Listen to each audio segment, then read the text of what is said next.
We're crowning a new 135 champ here at Fury FC 104 in H-Town, but first we get things started with a packed prelims card featuring the next generation of pros and a few who are ready for that main card spotlight. Live from the Imagine venues, it is time for these fighters to unleash the fury and welcome into our prelims broadcast of Fury FC 104. I'm Rahil Ramzanali, joined by the black belt himself, Michael Alexander, and UFC veteran and Fury FC Hall of Famer Alex Morono. And as I mentioned, we have some amateur fights, 6 of them, including Nico Martinez taking on Houston Marza. That is going to be a title eliminator. The guy who wins this one more than likely will get a shot at the 135 amateur title, so that's one to watch out. But we also have some pros, Alex. Yeah, Brian James finally making his pro debut, fighting Emmanuel Calhoun. That fight guarantees chaos. That's going to be an absolute madness contest. Cannot wait for that fight. That's going to be such a good one. Michael, who are you excited to watch? Man, the sun is always shining when Gage Harper's in the building. He's going to be wearing those sunglasses for his walkout, and he's always entertaining. I love it. He's making his debut as well as a professional, so a lot of fun fights to get you warmed up for our main broadcast on UFC Fight Pass. So let's get things started right now by joining the 4th member of our broadcast crew, the Fury FC Hall of Famer, the best dressed man in MMA, the man who holds my heart because he's a great person, Wayne Leggett. We are live from Escapade at Imagine Venues in Houston, Texas. This is Fury FC 104, Aguirre versus Giannis for the Bantamweight Championship. But first, please welcome to the blue corner for your opening preliminary contest, Juan Sanchez. All right, Juan Sanchez, first man out, second time making the walk to the Fury Amateur Series cage, coming off that debut loss where he got tapped in round 1 at Fury Amateur Series 55 by Ibrahim Khan, and good learning moment for the young man, and he's excited to get back inside the cage, Michael. Yeah, I mean, a very pivotal fight, your second fight coming off a debut loss. Very pivotal fight, in my opinion. This will kind of tell a story about how you react to, a little adversity, and then how you rebound from this. I'm sure we're going to see a better Juan Sanchez than we saw in the first fight, Alex. Yeah, absolutely. And the guy that picked on him here, pretty sharp striking. They're getting well-rounded, but really it's how slick they are on the feet that really kind of sets them apart.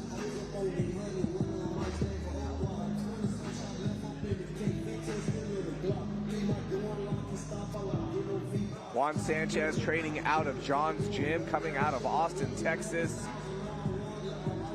Actually grew up and was on the LA West Coast side of things, also in Guanajuato, Mexico, El Fantasma.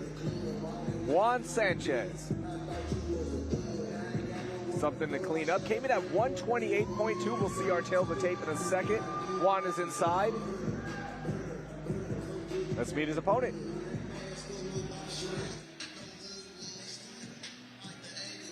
Please welcome to the red corner, Solomon August. Solomon August, also going inside the cage for the second time ever as an amateur. 0-1, lost to Jorge Regalado at Fury Amateur Series 55 in November via armbar. A lot of excitement for Solomon August, too. Yeah, pivotal fight for Solomon August. Coming back after a debut loss. We'll see how he reacts, Alex. Will he come back better? Will he come back? How will that loss affect him? This will tell a big story.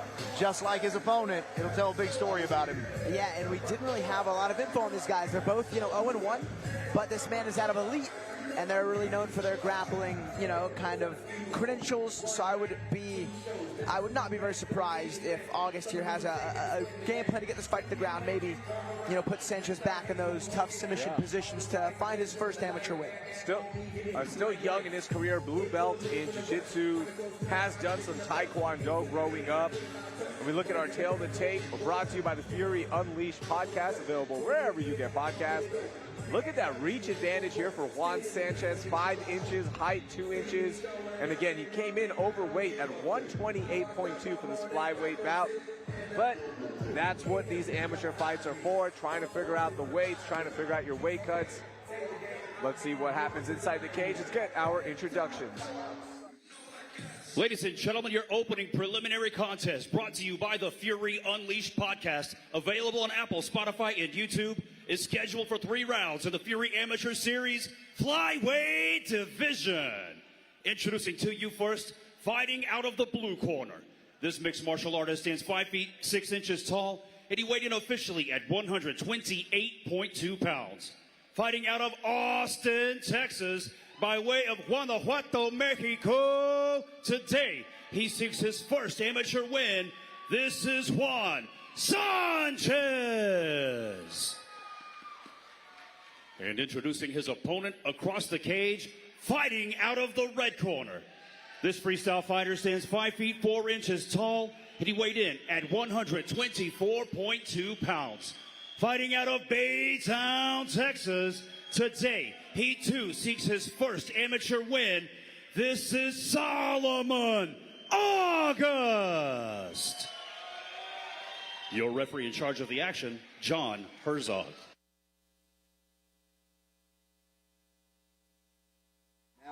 John Herzog getting the first assignment of the night. Both guys are inside, ready to go. See what they've been working on. Yeah, I remember I was at weigh-ins and Sanchez had busted in August. His team said if he didn't make weight, then we're going to take the fight. And I know he weighed in again later, but it looks like he did make it, and the fight's going down anyway. Like you said, Raheel, you have your amateur career to clean that kind of stuff up. Yeah, and it's tough, right? If you are Solomon August, you trained, you made the weight, and you're ready to go. And if your opponent misses it in an amateur fight, especially the second one, you kind of have to bite the bullet there, in my opinion, because you do want experience. You don't want to go through an entire fight camp. And, usually we are very busy at Fury, but it's going to be another month before our next show here in Houston. So you kind of just have to say, all right, I'm just going to take this fight. Yeah, and then one of my amateurs on the last card, his opponent busted, but I was like, it stinks, but we'll take it. We want the experience, Yeah. So 100% Raheel. Yeah, and also, we got to remember they're playing with this too. Whenever they're trying to learn how, because Alex, as you know, cutting weight, if you got to weigh 170, you want to weigh 170. You don't want to have to go down to, you don't want to be 168. You don't want to be 167 right. Because it takes, those last 2 pounds take a lot out of you. Ooh, big connect there for Sanchez in the blue gloves. Oh, nice kick. Yeah, August has to get his back off the cage. He was taking a lot of big shots. Decent defense, but still doesn't take a lot for those punches to sneak through.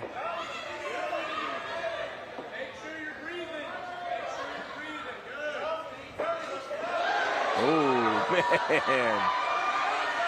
The 25-year-old Juan Sanchez having his way right now. Solomon August trying to get something going. Yeah, this is where, nice little lead hook there from August, the rear hook. But this is where, initiating the clinch. Oh, a nice little spinning rope there from Sanchez. Yeah, you got to do some damage mitigation if you're August.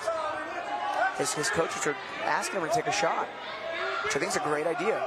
Even if it fails, he ends up in guard, but still better than, eating big uppercuts. There he goes, close the distance. He was looking for an opportunity to get inside. Sanchez was doing a good job.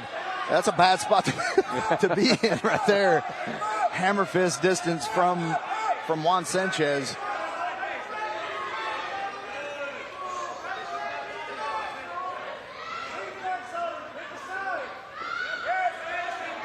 Man, Juan Sanchez has thrown a lot of punches here in this first round. He's landed a lot of them, too. Finally, the finish takedown there for August. About 10 seconds to work with, excuse me. That's the most success he's had thus far in this first round, but I don't think it's enough to win it. I mean, Sanchez really did find a home for a lot of his strikes.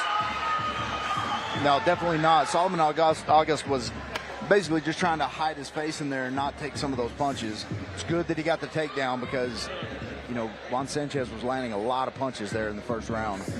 Some good-looking kicks there as well. Yeah. For Juan Sanchez, as we take a look at our highlights here. That big right that connected. Yeah, August had a pretty tight guard, so I mean he was able to deflect a lot of their shots, but those 4-ounce gloves, man, does not take much to find a little hole. I've even seen MMA fights where guys' guards were fully up, and the punch hit them in their gloves, into their head, and still rocked them. That's always wild. Speaking of which, we got some dynamic, powerful strikers coming up later tonight. On the prelims, on the main card for sure, but man, another great fight card here from Fury. Yeah, there's going to be some big highlights for sure, so make sure you get your subscriptions in for UFC Fight Pass.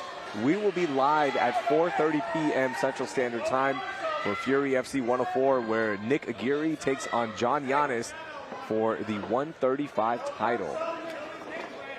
Inside the cage right now, second round, Sanchez against August.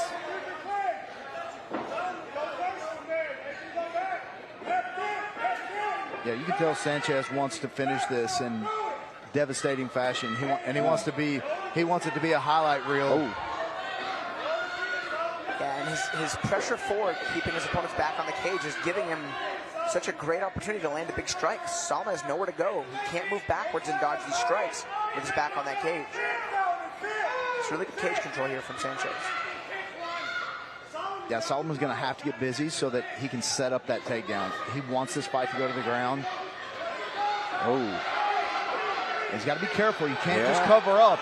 That's not intelligently close defending yourself. Yep, that is it. A finish for Juan Sanchez. Herzog saw enough. The flurry of punches, and that was enough to get the win, guys. Yeah, I mean, that's what you want in your first victory. You got the finish. Looked very technical doing it. You know, he had the finish with a standing kind of boxing style TKO. As a striker myself, it doesn't really get much better than that other than the one-shot sleeper, but I mean, this is certainly an excellent finish. Found some good right hands. We're looking for the openings. That was like a classic good stoppage for an amateur fight. Yeah, when you cover up like that, you know, the best part is like, I mean, there could be a surprise shot come out of there, but you're having to look for a counter punch. You're just throwing punches. You can see very clearly, you can see the openings, and, you know, especially in an amateur fight, they're just not going to let you take that many punches. First official win for the 25-year-old who calls Austin his home El Fantasma. Let's make things official. Here's Wayne.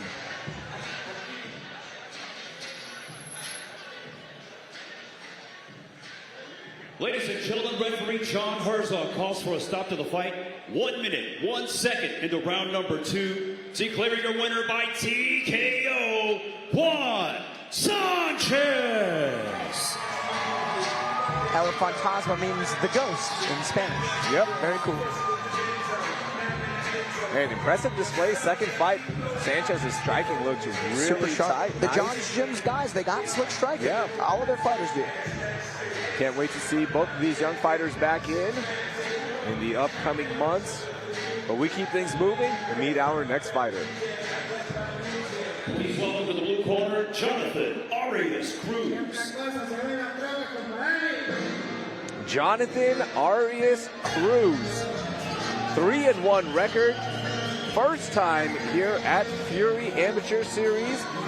Again, the first 6 fights on this broadcast will be part of our amateur series. And for Jonathan Arias-Cruz, 3-1, as I mentioned, last fight out, beat Kobe Hernandez in January with a round 1 finish. So some good momentum for this young fighter. Yeah, and I mean, his one loss is in the 4th round of a title fight. And so, you know, for another promotion, he has fought for a title. You got to think that experience is valuable, Alex. Yeah, and I like this fight, 23 versus 19. He's the first of 4 fighters out of Aztecs MMA. They got a couple of pros coming up here pretty soon. And yeah, this is going to be an excellent contest. And then, you know, Jonathan, one of the more experienced amateurs on tonight's card. And yeah, I was really looking forward to seeing him fight. Yeah, coming from Mexico, Chihuahua, Mexico. His nickname is El Musico. He plays the guitar. He has a super deep passion for music. You know, he was telling us before on the broadcast, so excited to see what kind of music he makes inside the cage. That's why I get paid the big bucks. Yeah. Great tie together reveal. I've been waiting all afternoon to use that. Let's meet his opponent. Please welcome to the red corner, Carlos Melendez. Carlos Melendez, second time out here at Fury Amateur Series, 1-0 record, coming off his debut win over Christian Garcia, where he got the tap in round 3 back in in February at Fury Amateur Series 56. And still trying to find his way. As you mentioned, 19 years old, Alex, super young. Another elite MMA guy, so we'll see what they have going here. Second guy out for them. Yeah, I remember his debut. He's tall for the weight class. You're going to see a contrast in body types for this fight. But remember, Melendez, you can tell he didn't have a ton of fights under his belt. He looked sharp, but it's funny, he would clinch when he needed to strike. He would strike when he needed to clinch. So, but he still found success. He found the win. Thankfully in the 3rd round, so we got a ton of experience, but I'd really like to see, that experience playing a factor here in this next fight. We look at our tail of the tape, brought to you by Space City Collective. I actually had a chance to go look at their new location in Pearland Town Center yesterday. Beautiful, great stuff over there. But you mentioned that height difference right there, 6 foot. The reach as well, 73 inches. Let's get our introductions. The following contest, brought to you by Space City Collective, is scheduled for 3 rounds in the Fury Amateur Series Featherweight Division. Introducing your first competitor, fighting out of the blue corner. This mixed martial artist stands 5 feet 6 inches tall, and he weighed in at 146 pounds. Fighting out of Ciudad Cuauhtemoc, Chihuahua, Mexico, he holds an amateur record of 3 wins, only 1 loss. Here is Jonathan El Músico Arias-Cruz. And introducing his opponent across the cage, fighting out of the red corner. This freestyle fighter stands 6 feet tall and weighed in officially at 145.6 pounds. Fighting out of Houston, Texas, by way of San Luis Potosí, Mexico. His amateur record stands at 1 win, no losses. Here is Carlos Melendez. Your referee in charge of the action, Ryan Thompson. Love hearing all the elite MMA fans out here. Nice crowd to get us going. I was going to say, that might be the loudest roar for the last couple fights that we've heard on prelims in a long time. It's like a gym day out, right? Yeah. Get everybody here. You got a couple of fighters on the card to get us going. I believe that's all they have. Check our notes here. Yep. And Melendez already doing a good job, putting that longer range to use.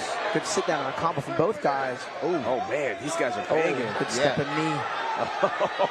Cruz man. just chooses to pressure forward. It's a great way to kill a reach disadvantage, is to just bomb shots coming forward. Man, I wonder what Melendez weighs right now. He is a giant in there at 145. Oh man, off the knees. Knocks himself off balance, don't punch so hard as Cruz. Both of these guys fighting out of Mexico, so they've got that fighting spirit, El Corazon. Oh man, nice little low kick there from Melendez. I can't remember a fighter swinging off of his knees and connecting, actually. It looked like he connected. We'll have to see that replay. That was fun. He did the right thing, though, staying busy down there. I mean, it made Melendez cover up a little bit, because he could have easily probably pushed him over and gotten him on his back if that's where he wanted the fight to go. Yeah. Oh, yeah. Like the first 3 exchanges, Melendez was being long and being super sharp, and Cruz was like, all right, no more of this. I'm going to start bombing in, and he did. Yeah, and 2 very young guys, 23 and 19. Bright future for both of these guys, especially if they come in there and fight like that.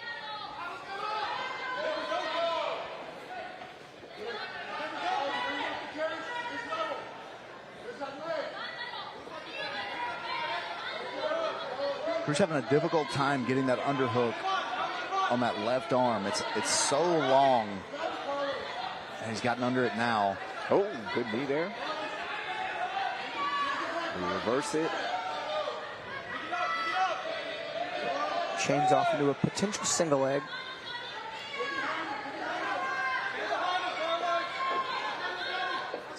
Interesting wall climb. Yeah, very interesting defense there. Yeah, it looks like Melendez is trying to get his right leg around the arm so he can maybe threaten a back take or even a potential crucifix because of the lock he's got on that inside arm.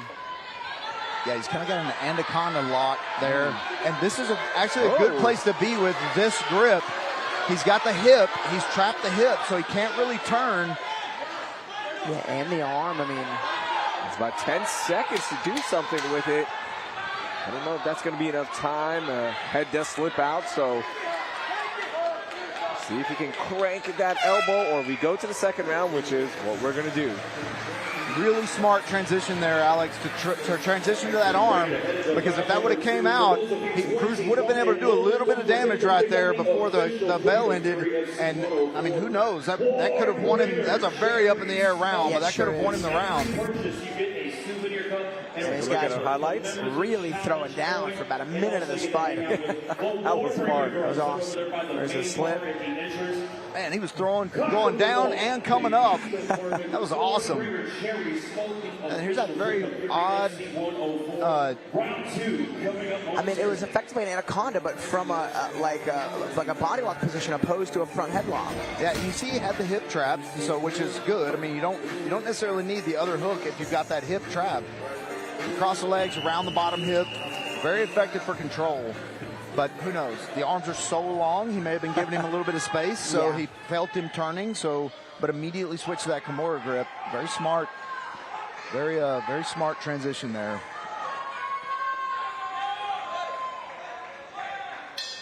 All right, round two. Let's see if they come out a little bit more poised, or are we just going to get another brawl to get us going?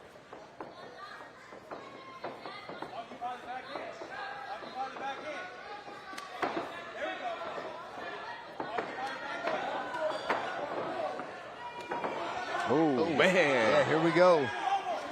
Oh! Jonathan Arias-Cruz! Oh, my! Man. What a finish! I mean, he was throwing heaters all night.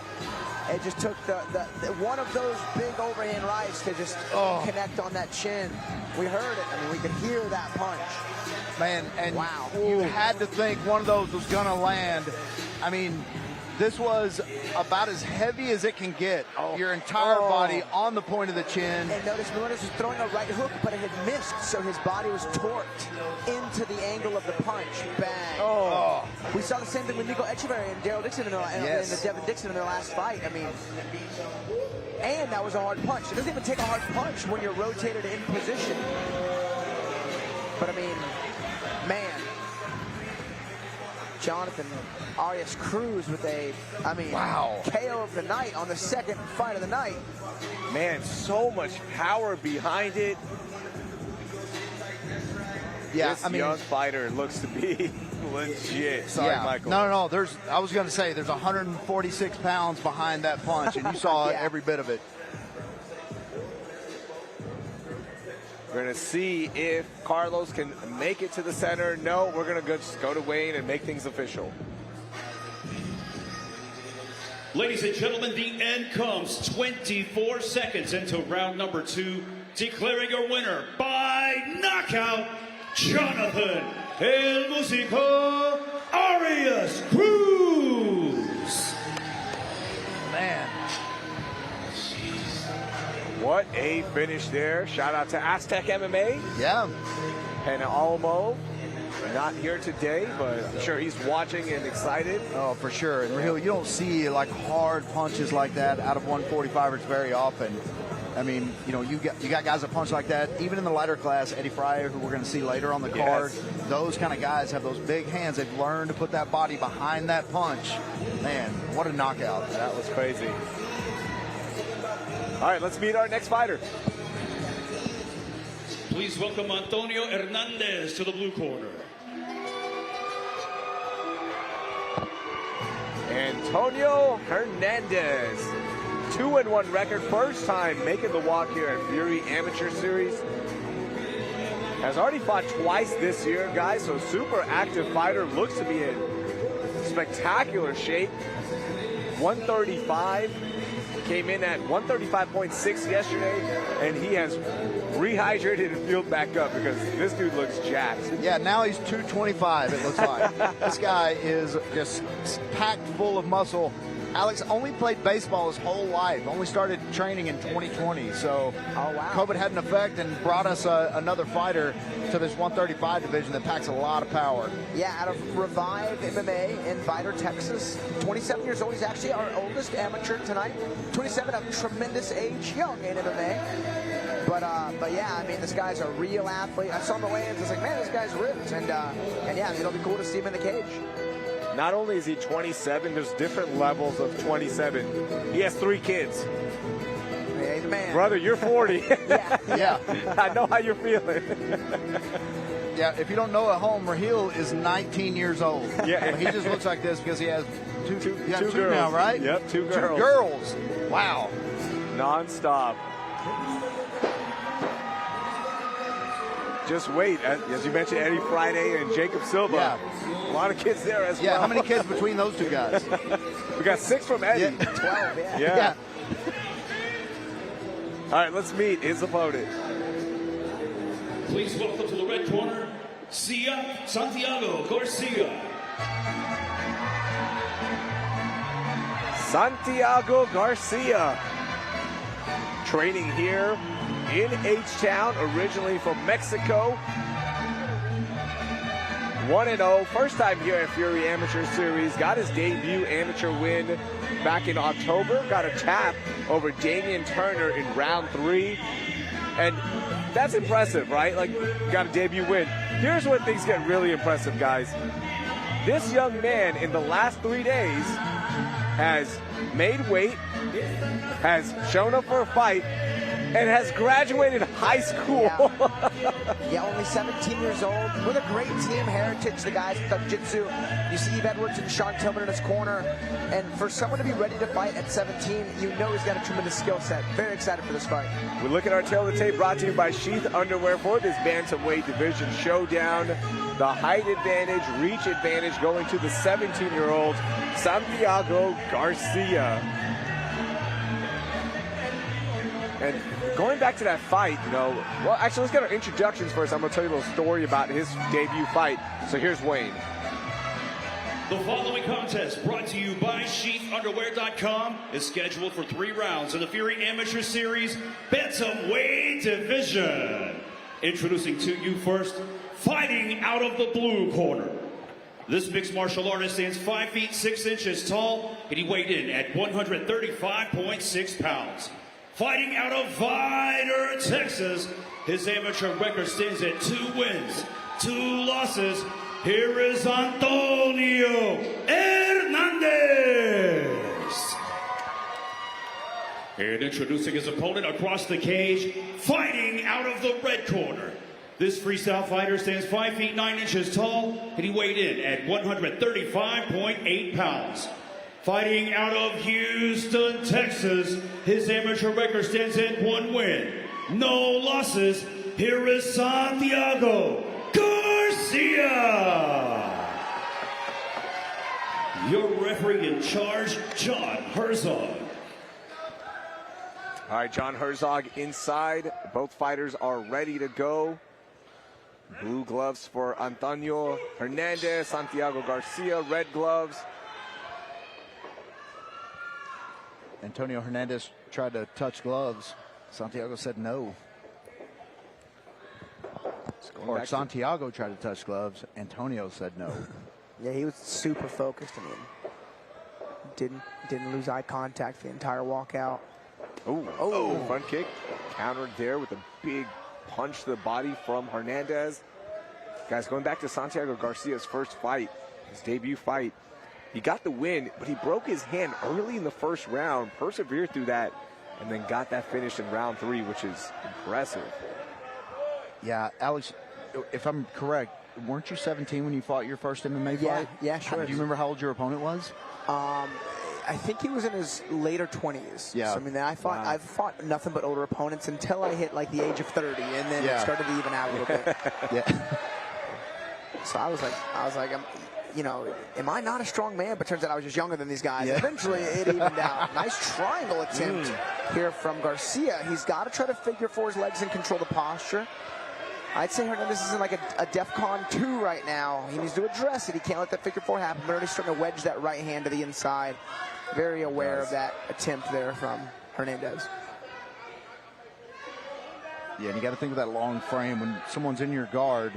You know, that triangle is a big go-to for guys with the frame of Santiago Garcia.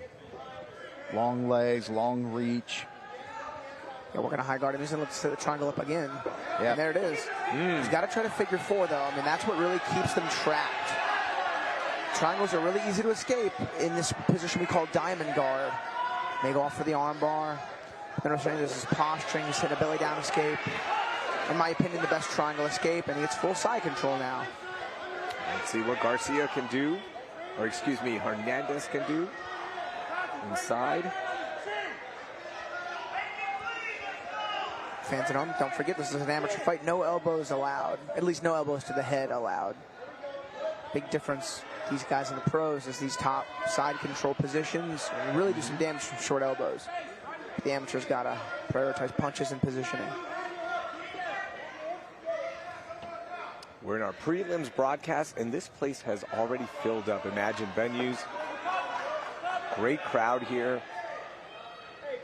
He looked like Hernandez was maybe looking for like a north-south choke, but it's funny, you don't see those nearly as often. Mike, you're a jiu-jitsu guy. I used to feel like we used to see those all the time, but now I haven't seen a north-south choke in I don't know how long. Since Jeff Monson retired, that's how long. Yeah. And Jeff Monson used to, you know, he was 5'9" and 260 pounds or something crazy, and just an animal and hit that north-south choke that was his thing. His jam, yeah. Why don't we see more of them, Michael? Man, I think they've just learned. It's so, you know, technically, it's so easy to technically beat. Yeah. You've got to really, really have it in deep and surprise someone with it to be able to do it. And once they start going to that north-south position, there's so many counters to it now that people have learned. It's really not difficult to defend the setup. If it's stunk in, it's really difficult. It's tough. So I think it's really the evolution of jiu-jitsu. Like, you know, at first it was like closed guard and half guard. Then guys started to stand up pass. So then all the standing open guards became a big transitional point.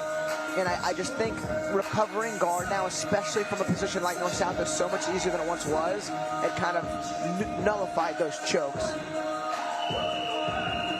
I mean, we've seen them in MMA pretty regularly, sub-only, kind of all the time. But, I mean, they really have kind of fallen off in the last maybe, 8 years? Yeah. And it's weird. We've seen Ezekiel chokes from the bottom come up, and we've seen Monson chokes or north-south chokes go down. Round two, Hernandez, blue gloves, Garcia, red gloves. Oh! Hernandez is really using his like stature as a big positive in this fight. He's staying really low. He's getting to the inside quicker than Garcia can, you know, tag him on the entries. He's able to really apply his physicality without really taking any damage.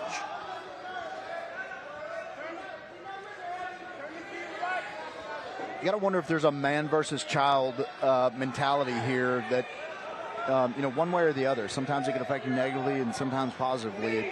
You know, overconfidence because you're thinking I'm fighting a child, and then Santiago Garcia walks in, not a child at all. No, and you know, like I was saying, anytime you know you get clearance from your coach to fight at 17, that means you usually get a pretty good skill set.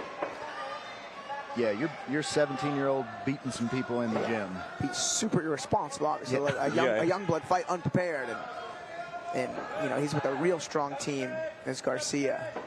And he's shown some, you know, really good submission attempts here. I think he's dealing with the physicality of Hernandez and the wrestling of Hernandez. Yes, you know, pretty well. Nice little single leg, run the pipe style finish. But notice he's got that overhook on the left side. But man, a beautiful cut through pass there from Hernandez. I mean, that was awesome. Yeah, and he stopped it in the perfect spot. He's pinning that hip down with the foot. Weight on the hip, on the bottom hip also. Easy pass. Yeah, super strong fundamental positioning on the ground here for Hernandez. To mount. I was going to say, this is where the strength advantage might come in for Hernandez. Well, you can see Hernandez is a good grappler. Notice his feet, I mean, are curled. His knees are pinched together. This is a good, very high-level mount that we're seeing right now. I mean, he's giving him no space to rotate. Yeah, and especially when he's in the perfect spot up against the cage. Oh. Now Santiago exposes his back. This is bad news. Can the high school graduate Santiago Garcia figure this out? 30 seconds, stay alive in this fight. Or is this going to be his first lesson as an adult? Nice reversal. Oh, there you go. Oh, that's a good left hand. Garcia's coming alive here. Yeah, good damage. 23 seconds left in the round. I mean, if he really postures and goes for big damage, you can maybe steal it, but Hernandez, had his takedowns, had some great passes and control time. Yeah, and you see Hernandez has that overhook on that right arm, and he is keeping that as tight as he can. Mitigating, absolutely. All right, end of the round. Good little turn of events there for the 17-year-old. Yeah, and Santiago Garcia, I mean, he's very responsible with his defense. He's keeping himself safe, mitigating damage, finding reversals.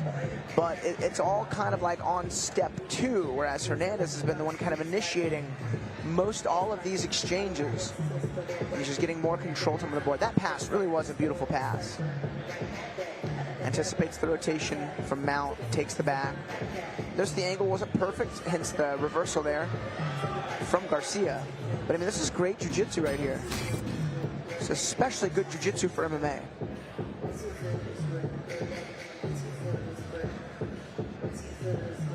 Third round coming up. Still have 3 more amateur fights for you. And we'll take a little intermission and then head to the pro side of things for our prelims broadcast, where we have 3 pro fights for you and then 9 fights on our main card for Fury FC 104 on UFC Fight Pass, starting up at 4:30 p.m. Central Standard Time, including our main event, where we will crown a new champion in the bantamweight division. Yeah, that main event, very much so, striker versus grappler. Oh, good sit down. I mean, same story every round. Nice tight low entry there from Hernandez. Throw some punches. Is it on a shot? We see some good level 1 defense there from Garcia, but it's the chain wrestling there of Hernandez that has had success. Uchimata attempt from Hernandez.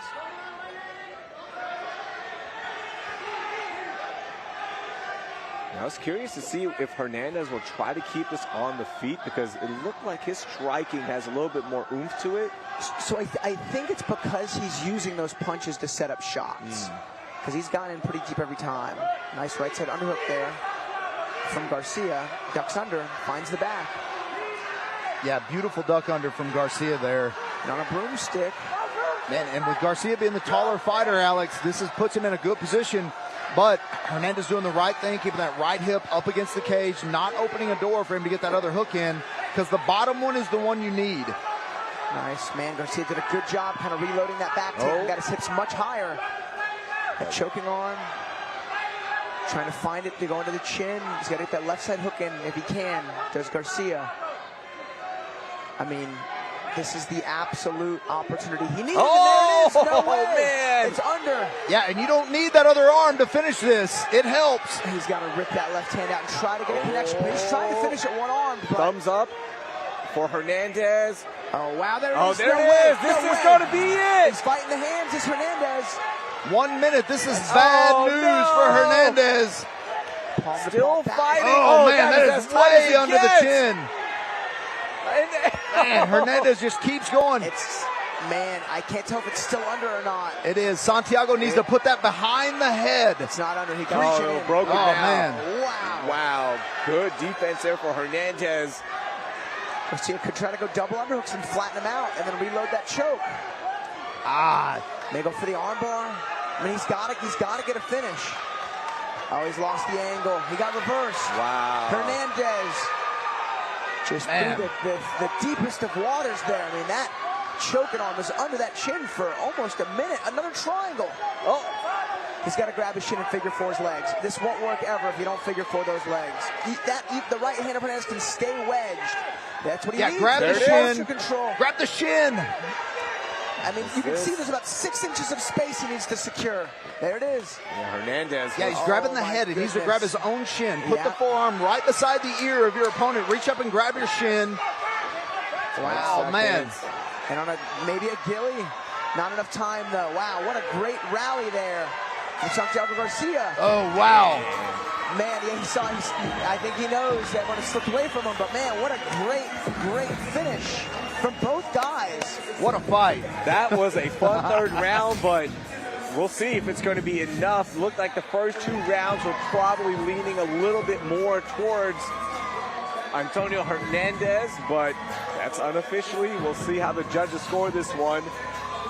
But a nice rally there for the 17-year-old who just graduated high school and almost got the big win in his second fight ever as an amateur.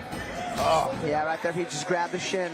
Very technical, small technical that I know for a fact is going to get corrected as soon as this fight is over. In that locker room, his coach, who is a very good black belt jiu-jitsu, is going to correct that right up there in the locker room before he takes those gloves off, I promise you. Let's talk about that real quickly because it looked like everything was in tight on that choke. What was that adjustment? The figure four just wasn't fully locked in.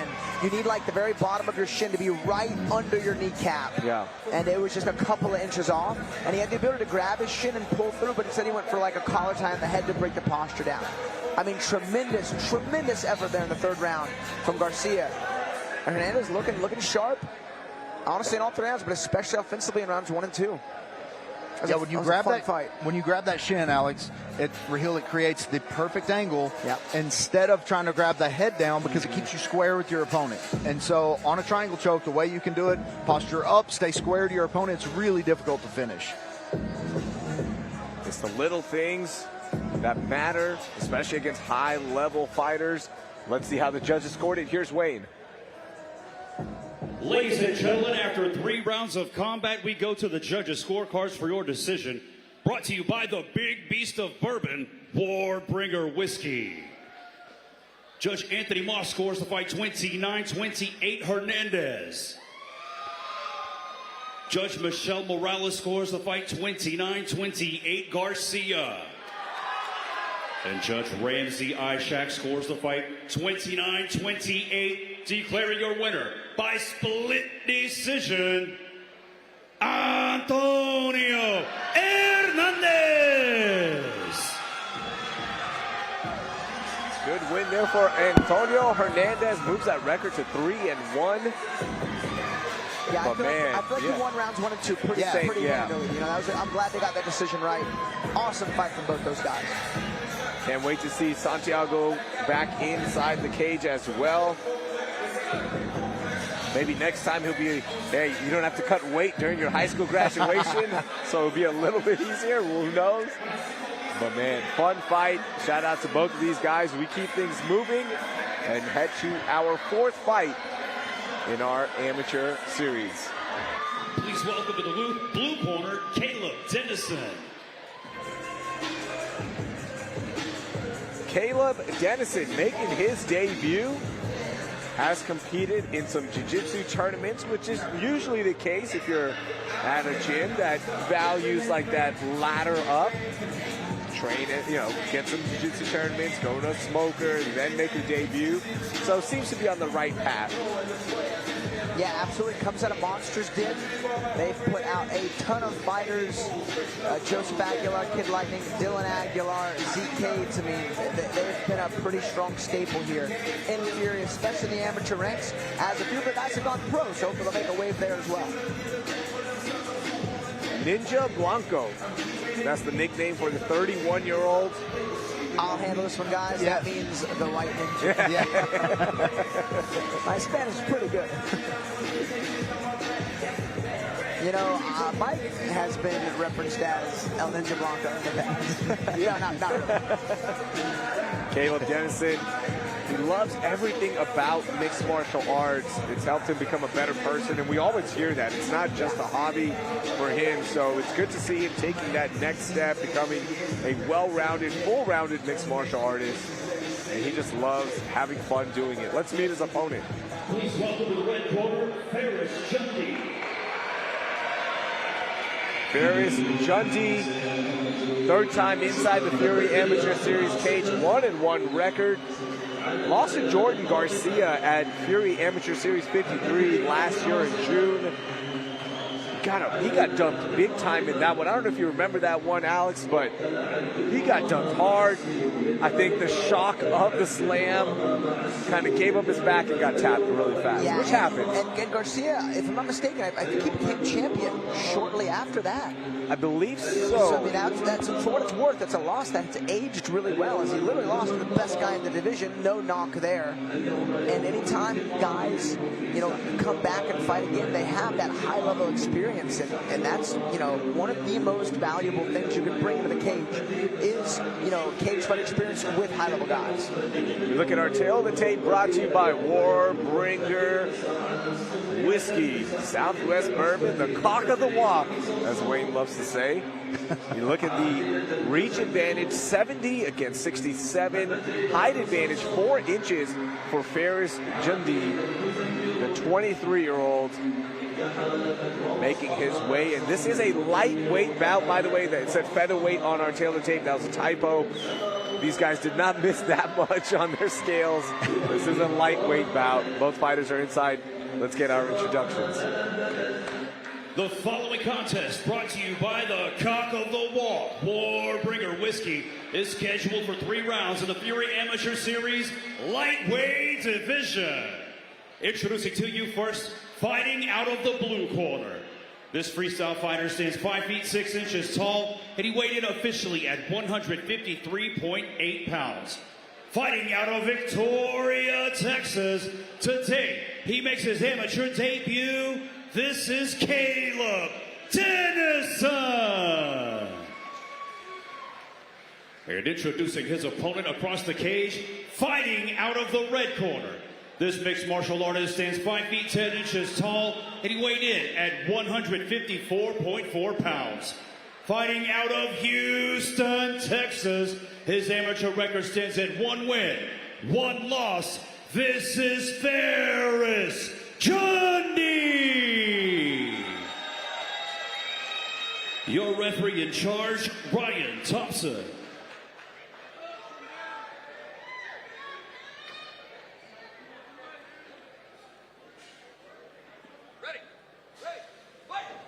I am so excited for this fight. Hearing a lot of great things about both of these guys. Jundy. Man, the fighters at Grindhouse, very technically sound, but man, are they all just super athletes. Yeah. Every one of them is just ripped. Every one of them. Jundy, 23 years old. He's Peruvian and Lebanese. That's a combo you don't get. That stood out to me when we were talking to him. Proud Muslim as well. Oh, big right hand. Oh, follows up with a big left. Yeah, it was a mistake there on Caleb Dennison's part. You've got to, that technical stand-up, you've got to have space there to do that. You let the referee stand you up. Yeah, Dennison, he threw a kick as soon as Jundy threw that right hand, and so it knocked him down, but I think it more so brought him off balance. And then, like you said, Mike, on his get-up, he actually got a pretty good left hook that I think did more damage than the punch that actually put him on his butt.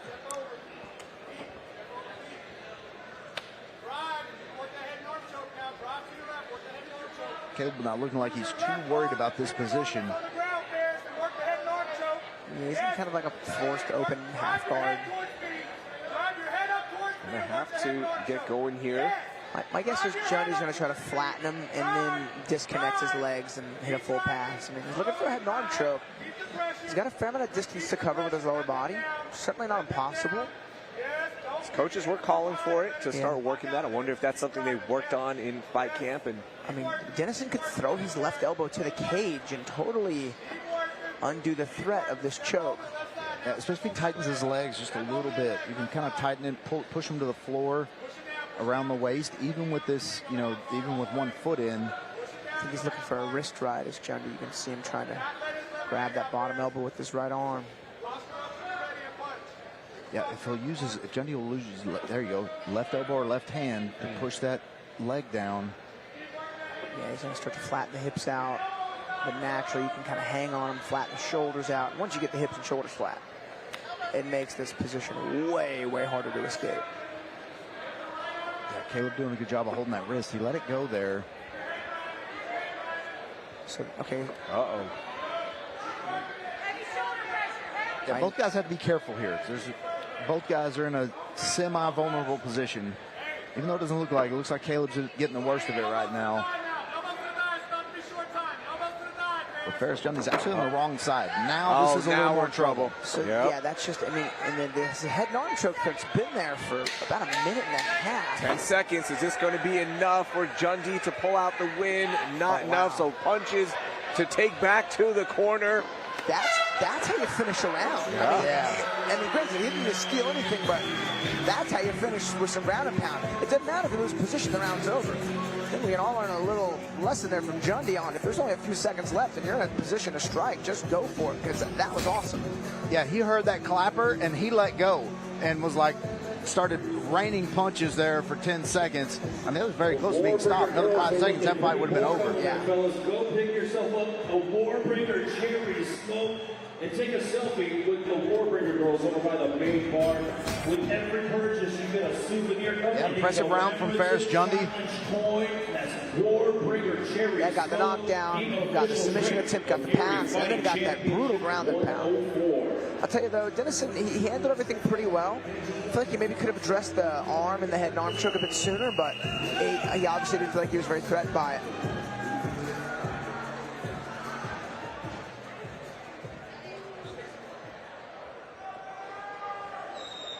Ryan Thompson just taking a quick look. He couldn't see it on camera. Make sure everything is good with Caleb Dennison. It looked like everything was fine.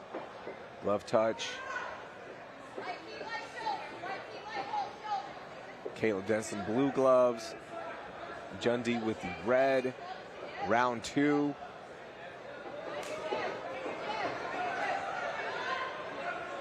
Dennison's really trying to get a lot of work out of that low kick, but that reach and height of Jundy is making it challenging for him to not get punched.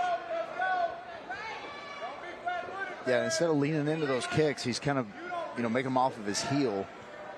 So it makes it a little more difficult. And if something touches you while you're back on that heel, you're gonna go to the mat. And that reach advantage, Ferris Jundy's able to do that. Nice little level change there from Dennison. Jab to the body. Caleb Dennison looks light on his feet. That was a good low kick.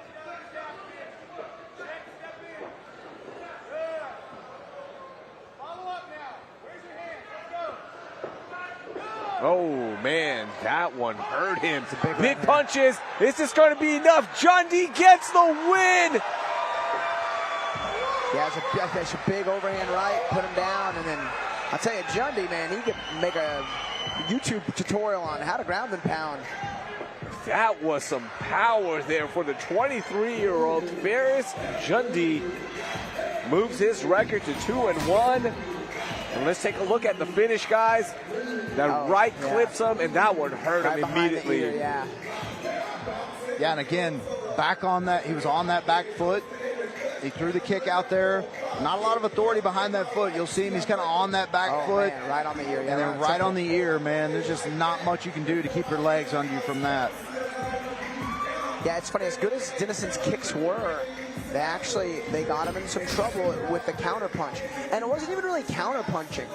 It was just like, that's what I call MMA fate. I mean, he decided to kick as Jundy decided to throw that 1-2. Found some success, got the knockdown.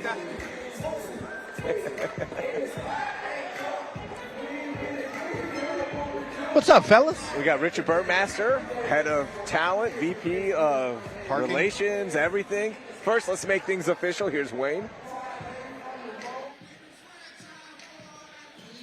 Ladies and gentlemen, referee Ryan Thompson calls for a stop to the fight. 1 minute, 9 seconds into round number 2. Declaring your winner by TKO, Ferris Jundy. I'm here with your winner, Ferris Jundy. Ferris, he was on that back foot. That long reach of yours was able to reach. You landed right behind the ear, and he went down. Was that part of the plan? To be honest with you, I was such in a state of flow. I don't really know what happened. I just want to say real quick, alhamdulillah for everything. And I'm just thankful for my team, my teammates, my friends and family. Allahu Akbar. Ferris, we were just talking down there in the commentary booth. You could give a clinic on just managing. They're the last 10 seconds of the first round. You heard that clicker. You stopped transitioning and immediately went to damage. It wasn't that. I heard Coach Zach's voice guiding me, and that's all I heard, to be honest. And I just have such an amazing support team. My coaches are just amazing. I listened to everything they said. They said to stop working backwards, start moving my hands, and I found the right shot. It was all because of my coaches. And it's just going to get better, Ferris. Congratulations on the win. Your winner, Ferris Jundy. Congratulations to Ferris Jundy. Richard Burmaster, I think you might have to make a call. Anytime a Muslim fighter wins, Yeah. I get to interview him. Yeah, I think we should. Now I'm concerned that he's hearing voices, but whatever, that's fine. That's Richard Burmaster. Follow him on Instagram. You can find his account on our Fury Fighting Championship Instagram account, which you should be following for all the latest in Fury FC. That's an interesting shirt right there. Yeah. Bitch, I'm from Texas. I like it. Let's meet our next fighter. Please welcome to the blue corner, Arias Diamond. Darius Diamond, 4-6 record. Don't let that fool you. This young man has a lot of talent. Has taken a long break from MMA at times, but now seems to be back in and committed. Just fought in April, lost to Kate Foradori, which, look, a loss is a loss, but Kate Foradori is a monster. Yeah, his losses are about as good a losses, if you can call a loss good. They're about as good, the opponents that he's fought are about as good as anybody in this division, Alex. Yeah, Darius Diamond, he's super experienced. He's had 10 amateur fights, this being his 11th. He's well-rounded. He loves taking fights on shoulders. He just loves competing, loves fighting, has high aspirations. Genuinely nice guy, fun guy to be around. Man, I became a fan of his when he had his first fight here in Fury a couple fights ago. He took a short notice fight, fought Foradori. It was a fun fight, and it's cool. I feel like that fight was just, like a month ago. I mean, he's right back in the cage. It's always good to see these young fighters staying active. Third fight in 3 months. Yep. For the wow. Afro Samurai. Yep. Which is one of my favorite nicknames. Yes. Because it makes no sense. Yeah. Could you imagine like a samurai back in the actual samurai days? Like one of them actually had an afro, would be unbelievable. Yeah. The art of surprise would be totally lost at times. But shout out to Darius Diamond. He is inside. Let's meet his opponent. Please welcome Josiah Jones to the red corner. Josiah Jones, 4-time inside the Fury Amateur Series cage.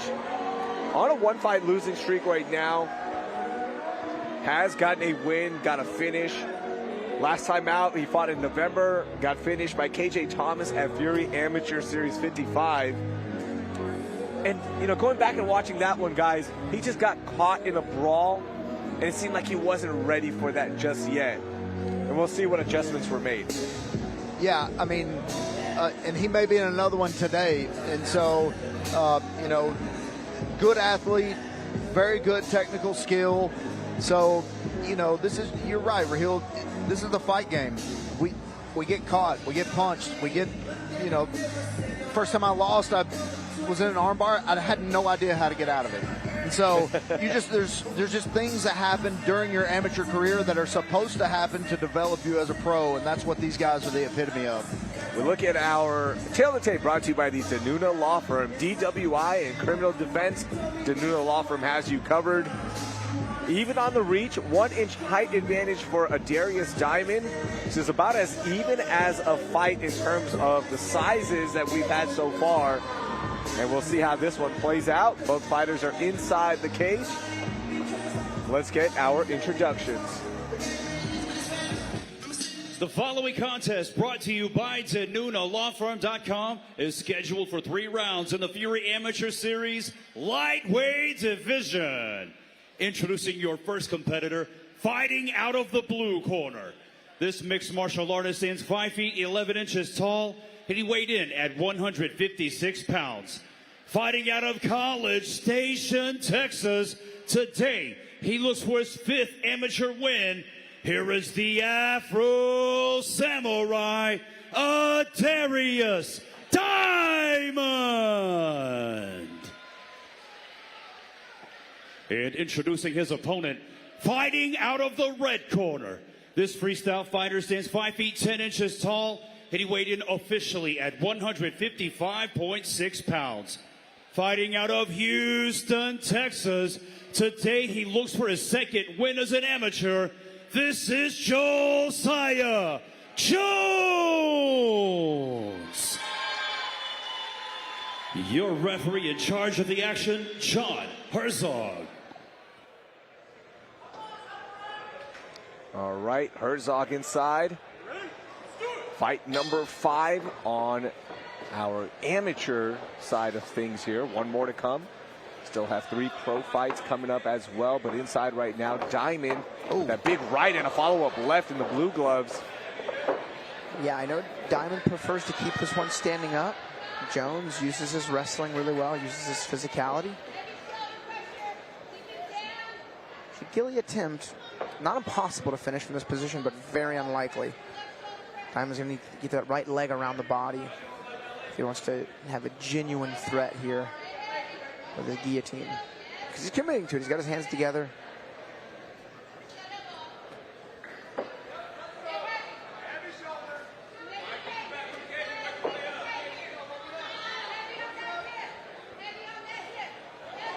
Big punches. Right to the mount here.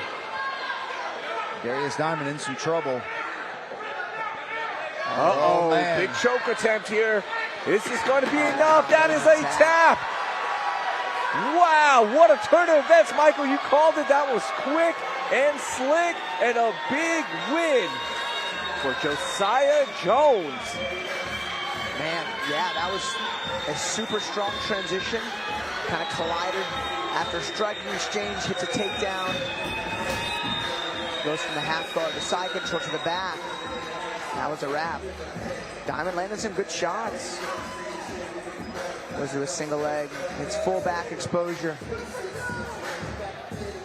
Michael's going to head inside. Talk to Josiah Jones, who picks up his 2nd win as an amateur.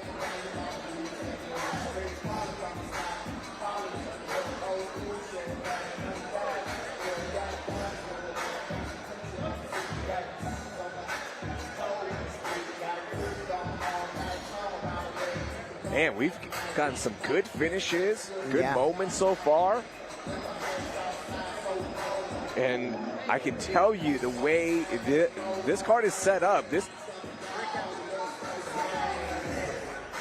Richard Burmaster cut my mic.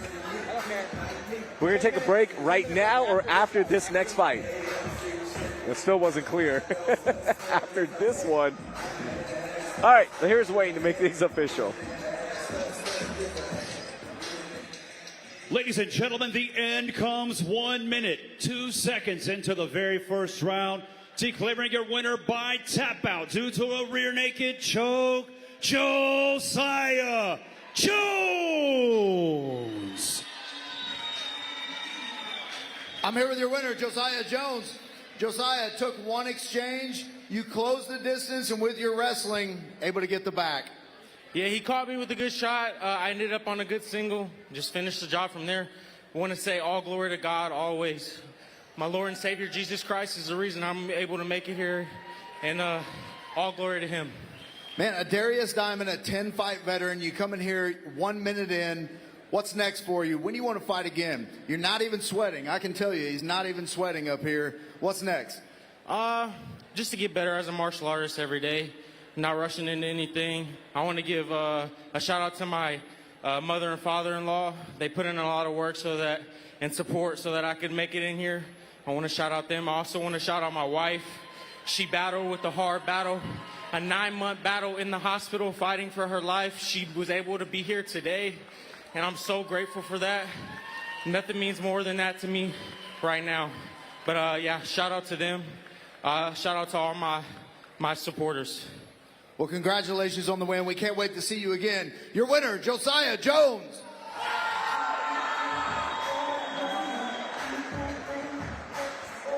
Congratulations to Josiah Jones. Nice finish there. One more amateur fight, and this is a fight that has a lot of implications on the line. But first, let's meet our first fighter. Please welcome to the blue corner, Nico Martinez.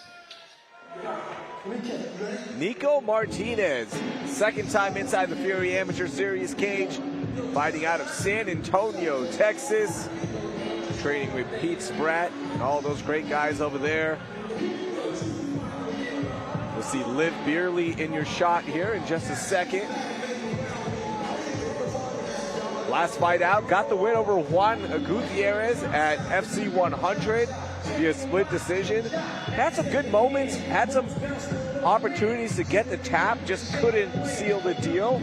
But we all left that fight thinking, man, this young guy has some potential.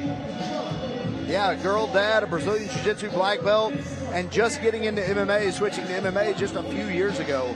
So to beat this at this point in his career, Alex, you know, very, very big upside for Nicholas. Yeah, absolutely. You know, he got the 3 rounds of experience, but I'll tell you, he's fighting one of the hottest and youngest prospects here at bantamweight, Houston Marza. Houston's one of those guys who's only 18 years old, been training for several years already, and he's just got like a super great, well-rounded game, and he's kind of sharp everywhere. I think this is kind of like a striker versus grappler style fight, but I'm curious to see how this one plays out. They were kind of hinting at the winner of this one maybe fighting for the belt, challenging for the belt against my guy. So my guy Jose. So that'll be fun. Yeah, that's the implication. A potential title on the line, or potential title shot on the line, which could be such a big moment for either guy. Yeah, and also, yeah. So I talked to Rich. He said there was actually a couple of fights that were almost title eliminators, kind of right place, right time, but there was a few guys on the list. Nico Martinez is inside. Let's meet his opponent. Please welcome Houston Marza to the red corner. Houston Marza, 2-1 record, third time inside the Fury Amateur Series cage, riding a 1-fight win streak right now, which, you know, coming off of his first loss ever and then getting the win again, so that was nice. Or excuse me, a 1-fight losing streak, that was his first loss ever, pardon me there, because he lost via split decision back in November against Naiko Samoa. Yeah, we just saw Samoa fight for the Submission Hunter Pro brown belt no-gi title. He fought a really good jiu-jitsu guy, ended up getting leg locked, but the fact that Naikoa, you know, had that shot shows, you know, his prowess, his pedigree. And his fight with Houston was razor thin. I mean, it was a split, and there was like one wrestling exchange that Naikoa hit in the last like 10 seconds of his fight with Houston that I feel swayed the judges. So I mean, that fight literally was a 10-second differential. You know, certainly could have gone Houston's way, could have kept him at 3-0, 2-1 instead. Tremendous experience, bright future ahead for both guys. Houston Marza, the 18-year-old, the young blood in the game. Look at our tail of the tape, brought to you by OnlyFans. Be sure to subscribe to the Fury FC OnlyFans account right now for exclusive behind-the-scenes look at everything Fury FC. You see the weight there, 137 for Houston Marza. This is a bantamweight division showdown. Fight is still on. Height advantage, reach advantage going to Nico Martinez, the 24-year-old. Both fighters are inside. Let's get our introductions. The following contest, brought to you by OnlyFans, is scheduled for 3 rounds in the Fury Amateur Series Bantamweight Division. Introducing to you first, fighting out of the blue corner. This mixed martial artist stands 5 feet 10 inches tall, and he weighed in officially at 136.4 pounds. Fighting out of San Antonio, Texas, today he makes his amateur debut. Here is Nico Martinez. And introducing his opponent across the cage, fighting out of the red corner. This 4-ounce fighter stands 5 feet 8 inches tall, and he weighed in at 137 pounds. Fighting out of Houston, Texas, his amateur record stands at 2 wins, only 1 defeat. This is Houston, the Problem, Marza. Your referee in charge of the action, Ryan Thompson. All right, big fight here. Fury Amateur Series, bantamweight division, final amateur fight as well on our prelims broadcast. Ooh. Both threw and landed low kicks. Nice, good jab there from Houston. Good sit down. Houston's got some sharp wrestling and some really good transitions and submissions, but I think Martinez is going to be pretty slick on the ground himself.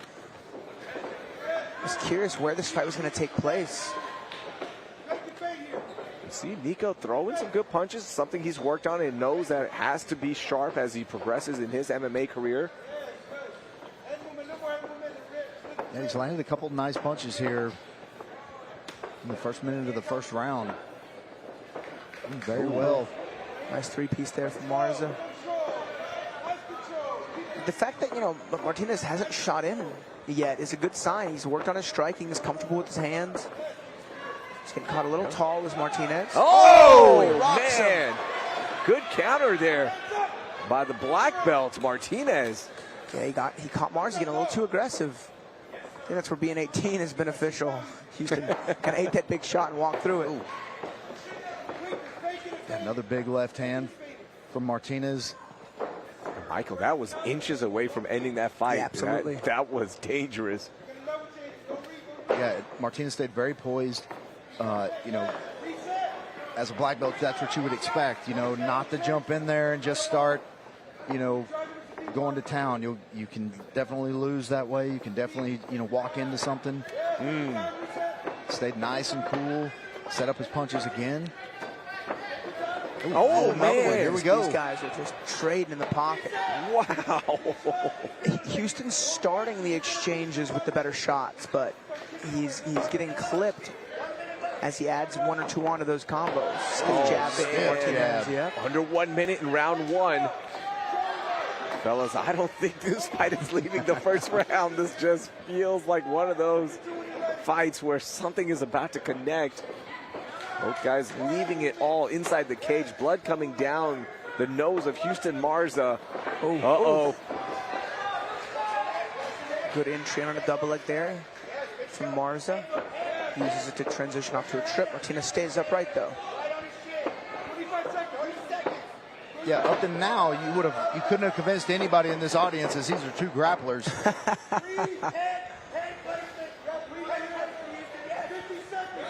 15 seconds, man. Seriously impressed with Martinez.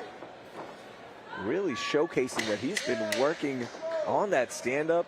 Has been working on taking damage as well. And, Marza has just been crashing every opportunity. And looks like Martinez has kind of figured that out as well on the fly against a talented striker. Yeah, it looks like Marza had in his head that he's the superior striker, which I think on paper he is, which may be true. But I think he's throwing maybe 1 or 2 punches too many in these exchanges. And he's rarely got clipped on the entry. It's been, not on the exit, but as he's been 4 and 5 punches deep in the combinations. Yeah, he's getting countered a couple of punches in. I mean, that was it. That was like his 7th punch in that combo, and it was only the 2nd punch there of Martinez. Yeah, and you can see Martinez looks a little more unorthodox in his striking style. His shoulder, he's got the, that kind of square Grant Hill type shoulders. And man, he looks so much longer than, there's a 1 inch difference in height and in length, and he looks so much longer whenever they're actually in there exchanging in the pocket. Round 2 on deck. All right, round 2 coming here. Yeah, I think, Marza's coaches, they're asking him for more feints. Don't come forward so much. Maybe be a little more patient.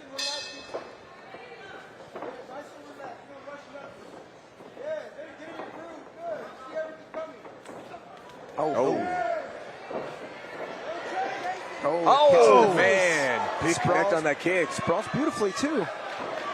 Uses that wizard to get back to his feet. Well, I'm sorry, to get his base back underneath him.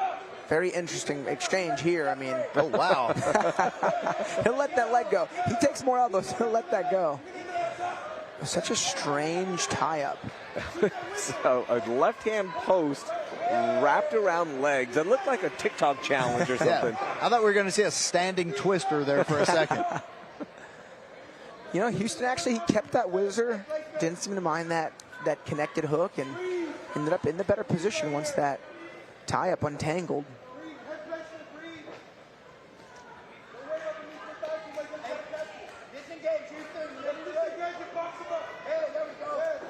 Marza's corner calling for a disengage. They want to see what they can find on these exchanges on the feet. Martinez slowing down just a little bit. It seemed like a labored kick. To be fair, though, this has been a bit of a firefight. Yeah, he looked fine until those wrestling and grappling exchanges. I think that may have zapped him just a little bit. I'll tell you, Martinez's chin came kind of high in that exchange. Yeah, and those hands were down there as well. Very good transitional footwork from Martinez. He's in kind of almost a rubber guard here, but throws the leg over for the potential triangle. Houston's super hip to it though. In on a potential K-guard entry, same thing. Marza hip to it, literally steps out of it. Here's the technical if we're talking about Mike. If anyone's gonna do it right, I would hope it's the black belt with the referee's assist. Yeah. Under 1 minute left in round 2. Good stuff. Houston Marza stuffed that takedown. Then on that little 10-finger choke. This is going to be deep. Ooh. Martinez has to spin if it's threatening. He's in on that leg though. Yeah, nice beautiful wrestle job. I was gonna say it's going to be kind of hard to pull that off on the black belt. Yeah, for sure. You never know, but it's just so hard. The black belt's in now. Uh-oh. Got to be careful in the transitions here, Alex. He's got that wrist ride. We'll see maybe. Man, this was such a Houston Marza round until the last 20 seconds. Oh, and a choke attempt here. Not enough. Oh, reloads with the right. Punches. Could this be enough to steal round 2 is the big question now. Man, I don't know. Now that round is genuinely a toss-up. How did we have round 1 unofficially? I forgot to ask y'all. Man, I was leaning slightly to Marza, like razor thin edge. See, I was leaning slightly to Martinez just because of the damage of that one punch. Yeah. Man, I'm inclined to agree with you there. I mean, 1 and 2 could have gone either way. Yeah, I was going to say, if you're the coach, you're like, hey, I don't know. Yeah. We got to assume we got to finish, you know, or at least win round 3. Yeah, I think both coaches could be justified in telling their fighter they're down 2 rounds. Yeah. And so, you know, this or at least 1-1. So you lose this round, good chance you lose this fight. Man, this was our featured amateur fight of the night, a title eliminator. You know, possibly. It's really lived up to all the hype. And I will say both fighters definitely in that conversation in terms of caliber of talent as well now.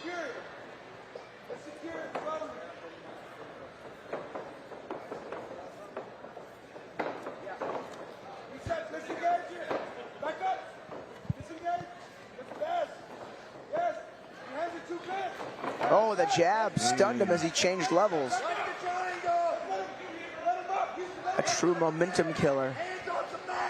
Yeah, beautiful job using that omoplata to keep the posture down. And Marza's corner, saying do not play jiu-jitsu with them. Watch the triangle. Arm might be caught. That is wow. His corner called it. You don't want to get involved in that. A mouthpiece throw out of excitement there for Nico Martinez.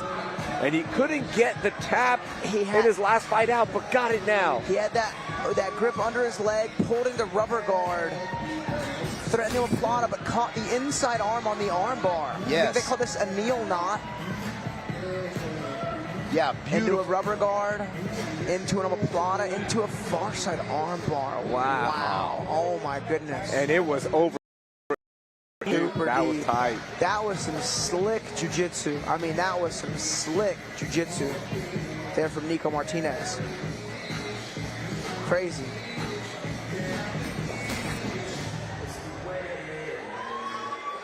What a finish, man. Nico Martinez. Man. What are they, man, there's a name for the guard where you throw your arm under your leg to maintain like kind of like a double friction clamp control. There's like a punch choke called the kneel knot, but there's a guard, the Williams guard, I believe, is that into a rubber guard, into an omoplata, into an arm bar. I mean, that was 2 position transitions, 2 submission transitions for the tap. He earned that one, did Martinez. Let's make things official. Ladies and gentlemen, the end comes 38 seconds into the third and final round.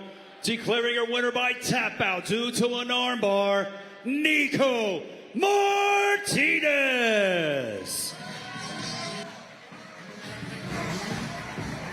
I'm here for your winner, Nico Martinez.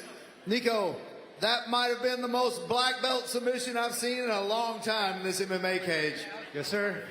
Work hard for this. Work with Pete Spratt, Coach Ray, Professor Rodrigo Pinero. You know, been preparing hard these past 3 weeks.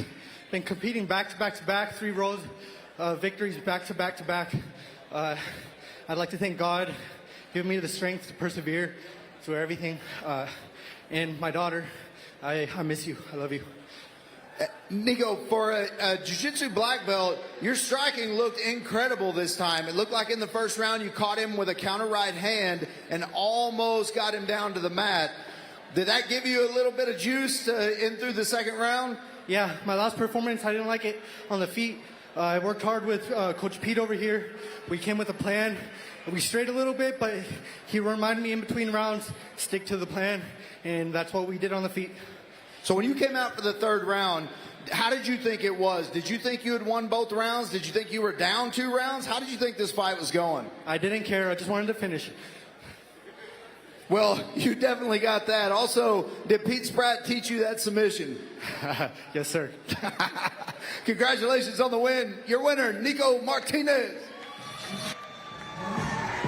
Congratulations to Nico Martinez. And with that, we're going to take a quick break. Don't turn this stream off. We will be right here. And when we get back, we will have the pro side of things on our prelims broadcast. We'll be right back in a few minutes. We'll be back with your next fight in about 15 minutes.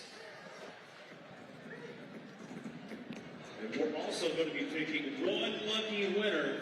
3 tickets if you buy a Warbringer Cherry Spoke. See Rich Burmaster for entry details. We're giving 3 tickets to one lucky winner who checks out the Warbringer Cherry Spoke.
Welcome back to the Fury FC 104 preliminary live stream. Please welcome to the blue corner for your next fight, Isaac Vasquez. All right, let's get some pros out here. 3 pro fights for you before we wrap it up on our prelims broadcast. Live from the Imagine venues in Houston, Texas. And the Candyman is on his way out. One of my favorite fighters to watch and love everything that he's doing with Smacks Candy. He swears that he has the best sour grapes. So next time out, Isaac, you got to bring some for us. Yeah, I was going to say, I'll be the judge of that. Yeah. Man, I'll tell you, so he's 1-1 as a pro. His pro debut against Karan Reed, 15 minutes of absolute carnage. I mean, a dog fight. Fought a super slick strike with good wrestling and was able to keep himself in the fight, make it competitive. His next fight out, I don't know if you guys remember, it was in San Antonio at the Tech Port. Absolute dog fight. threw everything, everything at his opponent. His opponent survived him, but he was able to find the win, stay really gritty in the third round. Isaac Vasquez, one of those guys who watch tape on you, like, dang, this is a tough fight. Yeah. No matter what happens, it's a tough fight. Super hard to put away. Strong skill. He's a brown belt in jiu-jitsu. This is an awesome fight. I think one of his biggest skill sets is negating momentum. Like going back watching that Moises or Oropeza fight, every time Moises picked up any momentum, Isaac just took it away. And he is so good at that. And we'll see this in this fight, I believe, as well. He is inside. Let's meet his opponent. Please welcome Gage Harper to the red corner.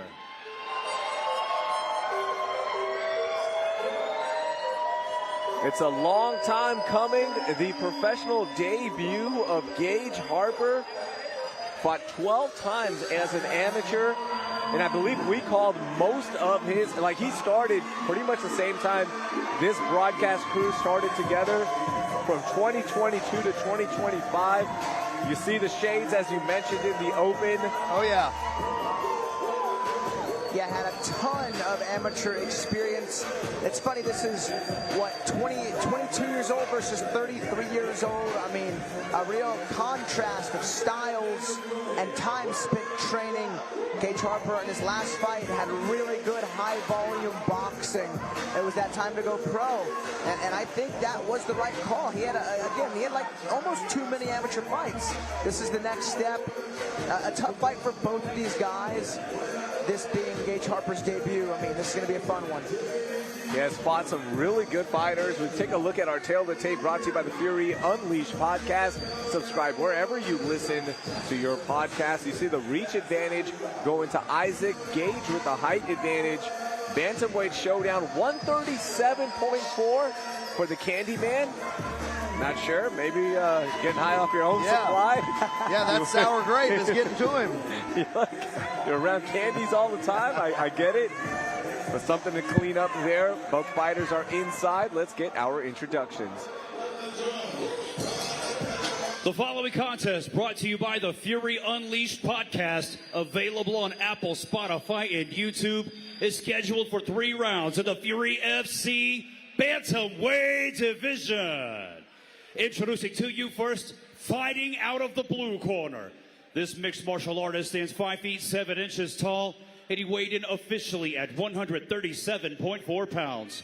Fighting out of Edinburgh, Texas, by way of Toppenish, Washington, his professional record stands at 1 win, 1 loss. This is Isaac Candyman Vasquez. And introducing his opponent across the cage, fighting out of the red corner. This freestyle fighter stands 5 feet 8 inches tall, and he weighed in at 135.2 pounds. Fighting out of Houston, Texas, today he makes his professional debut. Here is Gage, the Menace Harper. Your referee in charge of the action, Danielle Guevara. Danielle Guevara inside. Gage Harper, red gloves, blue gloves for the Candyman, Isaac Vasquez. We mention this every time. Gage Harper fighting for his father who passed away in 2022. And if there's any skill set that's really developed in the cage from Harper, it's been his boxing and his wrestling. He throws pretty high volume, doesn't really overswing, doesn't catch himself out of position, and stays very active with that lead hand. Yeah, Gage is the epitome of every time we've seen him fight. Alex, we probably called all 12 of his amateur fights, and he is the epitome of all 12. He got better and better. Even in the losses, the wins, he got better and better and better. We saw a much better version of him every time he came in this cage. Yeah, absolutely. You know, and there were times where he could out-grapple. The next fight, he would out-grapple the guy. And you can just see he was working on, what he needed to after every single fight. Nice sit down on that combination there from Gage. Not just that, Gabe's a really good personality. Gage has a really good personality also. I know we were exchanging Oreo cookies there for a little while he was an amateur. Yeah, that's right. That was his post-fight meal, right? That's right. That's right. His and mine both. I'll tell you though, man. I mean, yeah, you man, from Isaac.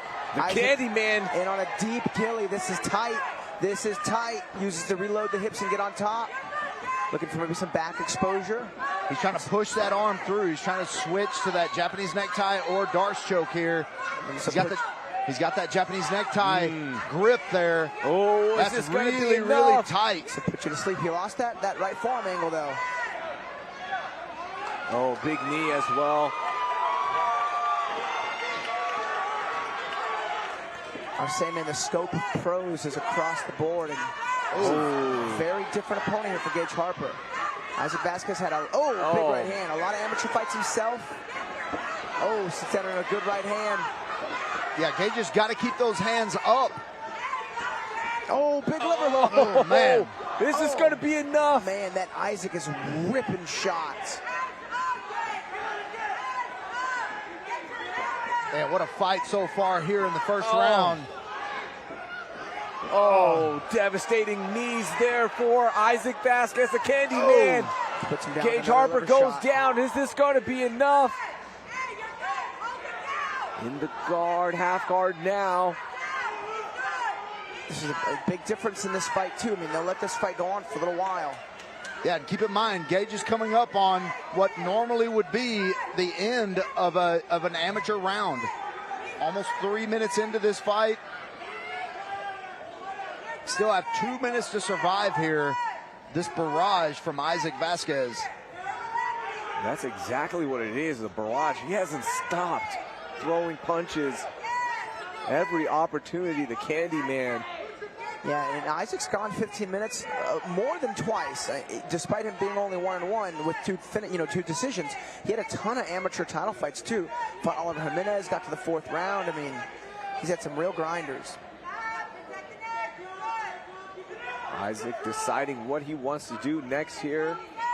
Has threatened to choke, still punching the body, seeing what's going to open up. We've got Gage's fans right behind us. Speaking of Oliver Hernandez, that was actually Gage's original debut opponent, but it ended up switching out to Isaac Vasquez.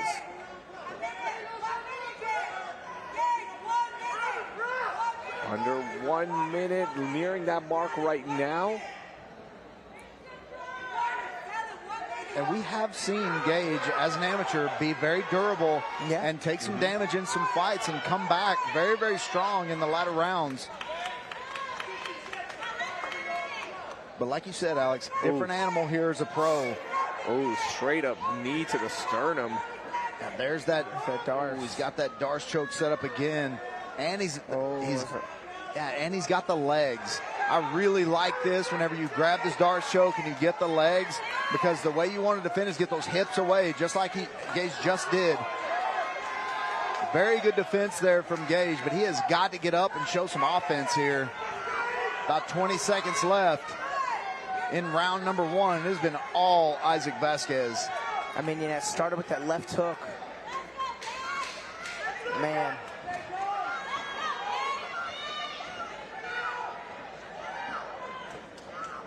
Man, Vasquez just torturing Gage Harper now.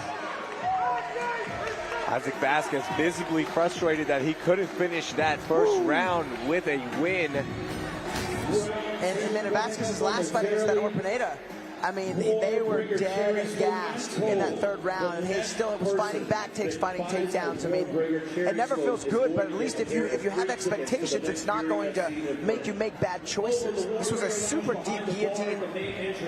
Oh, big right hand. There's a liver hook to a right hand combination coming up soon. I think it's right here. Maybe not, but man, that was that little assault with clenched knees. I mean, considering how much danger Gage was in, he actually handled it pretty well. Yeah. But I mean, he was in some deep subs, got, hit hard in the body, got hit hard in the head. But was able to keep his bearings relatively straight. I mean, yeah, it's good to be relaxed coming into the fight, but I feel like Gage was a little bit too relaxed in that first round. He allowed those punches. Once he got in those punches, he didn't engage right after it. It was almost like he thought Isaac Vasquez was going to kind of let him off the hook after he landed a punch, and it just didn't happen.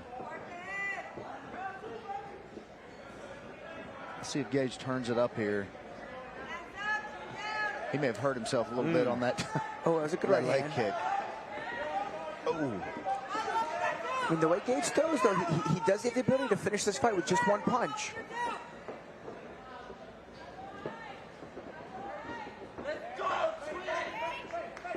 Isaac Vasquez, though, I mean, this is the best he's ever looked inside this Fury cage. And he's had some dog fights.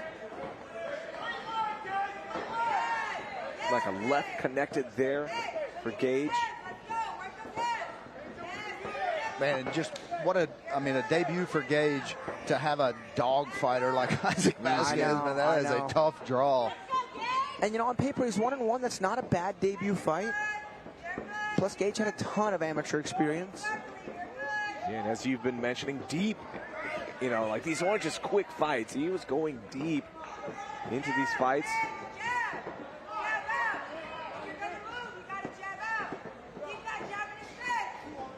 For Isaac Vasquez, a 33-year-old, just trying to make a nice pro career. See where this will take him. Just loves to fight.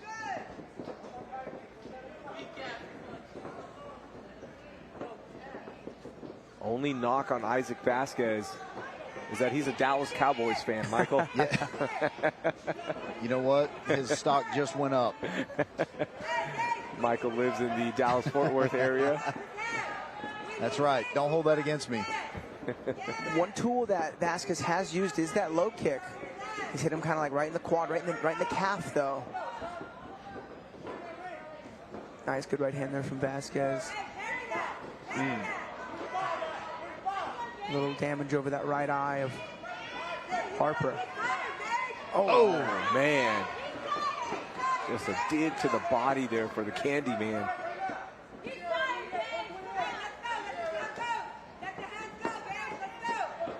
Oh, good right hand.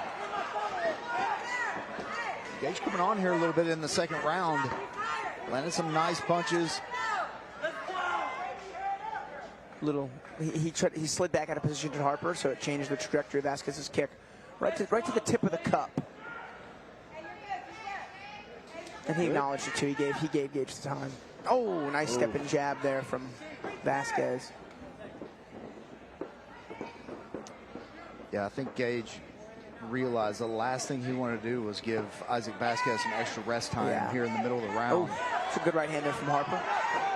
Oh, big dig to the liver. Good right hand. Vasquez's hands are looking sharp. Man, Vasquez's ability to eat a shot while he's throwing that liver punch. It seems like making it ugly is Harper's probably best chance because he's been landing pretty well when the guy's in the pocket and exchange combinations greater than 2 strikes. About 1:30 left in round 2.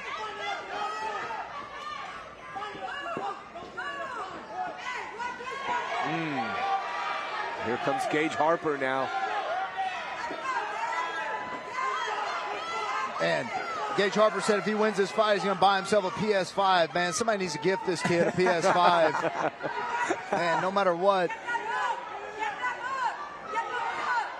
I mean, yeah, he'll have earned it for damn sure. Is that a stumble or a there it is. Can Gage, is he going to, he can't afford to blow himself out. Can he finish here? He's got Isaac Vasquez on the run. Oh, man, good head movement there by the Candy Man. What a fight. Yeah, beautiful job from Isaac Vasquez. Man, what a second round. I mean, man.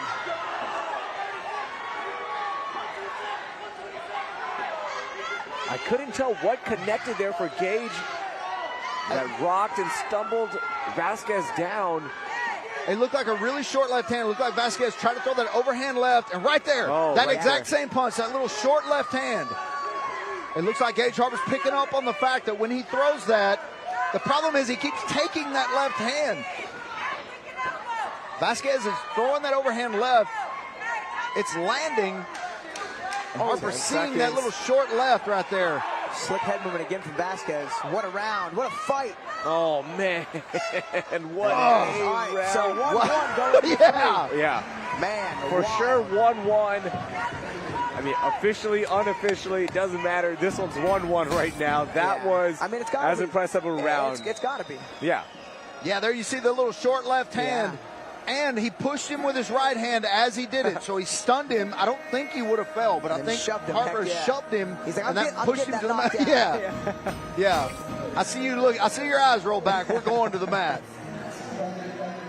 Man, No what a chance that this is going to the ground. Wow. No chance. That was wild. Unless someone drops somebody. Yeah. Yeah. Wow. What a fight. And what a great example. Like, this is the difference. Any amateur's thinking to go pro, like, it's different. And this is why. It's a perfect example, fight to watch.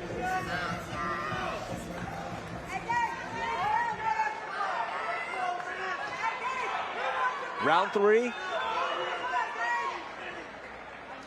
Here we go. Sportsmanship. Glove touch. Before we start beating each other up. Yeah. Nice take to the liver there from Vasquez.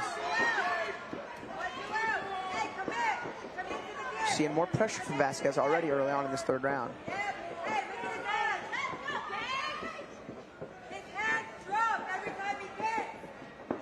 Again, some coaching here from the back. Yeah, and it's actually good coaching. Yeah, it's good coaching. I was thinking the same thing in the second round. Yeah, I was like, man, she should be in his corner. Oh! But she's loud enough, he can hear her.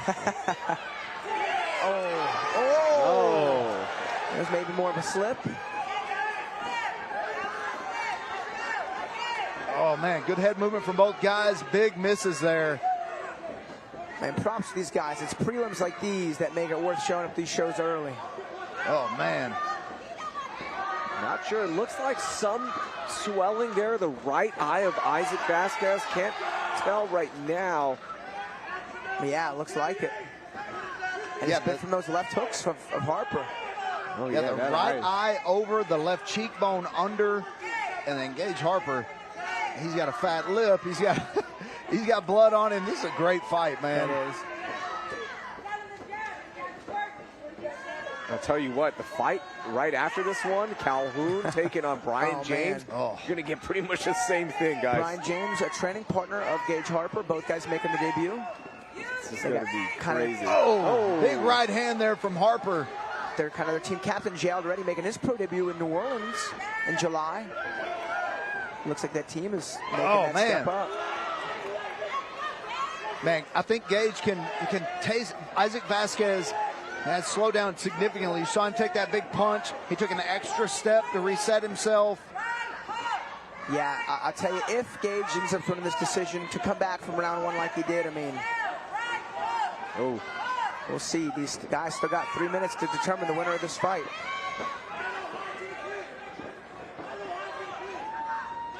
Front kick there from Vasquez.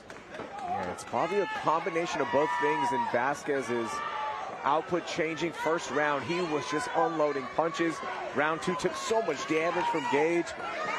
Just doesn't look as crisp and sharp as he usually does in round 3 right now. And credit to Gage Harper for withstanding that really dangerous round 1 and then putting out so much damage of his own in round 2. And round 3 has just been back and forth so far. Yeah, this has been a very, very razor-thin round. Yeah, there's going to be a moment. One of these guys is going to have a moment. Something's going to connect. Somebody's going to hit the mat, and that's going to be the difference in the fight if it's not over at that point. Because both these guys are... Yeah, under 2 minutes to make that moment happen. Man, wild. Talk about it. Man, just one of the grittiest fights we've ever seen here in Fury. And they're both, you know, like you said, just one moment away from winning. This is the kind of fight where these guys will be connected for the rest of their careers. Yeah. These guys will know each other. They'll slap hands. These guys will have respect for each other for the rest of their careers. And I wouldn't be surprised to see them fight again after seeing this. Just an absolute scrap here. Oh, man, what a connect there for Gage. Did eat a small punch in return, but got a lot of damage in with that left. Yeah, as a little bit longer fighter, Gage is fighting really long right now. He's keeping Vasquez at the end of those punches.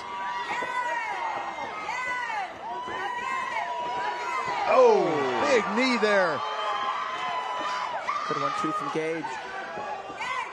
I mean, this one's coming down to the wire. Yeah, 45 seconds left in this absolute barn burner here. Gage Harper versus the Candyman, Isaac Vasquez. Oh, big kicks. Oh. 30 seconds. I mean, one good flurry could do it. Man, Harper needs to throw another hard leg kick. Those were really causing some damage, really causing some problems there for Isaac Vasquez.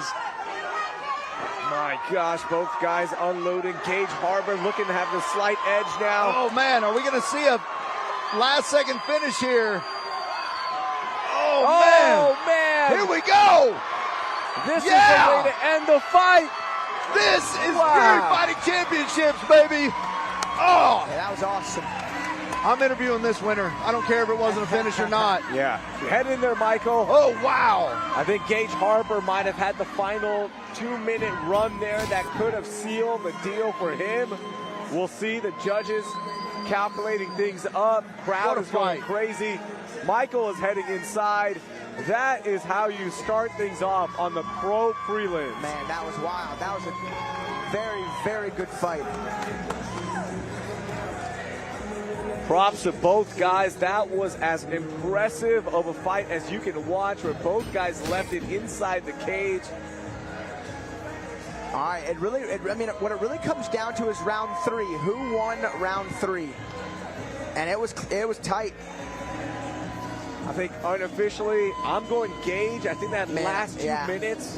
Yeah, he came forward a little more. Yeah, connected a little bit more. Threw a little more.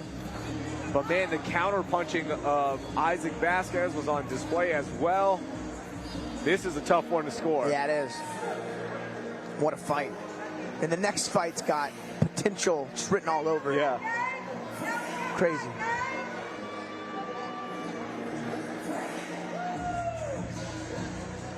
Isaac Vasquez inside.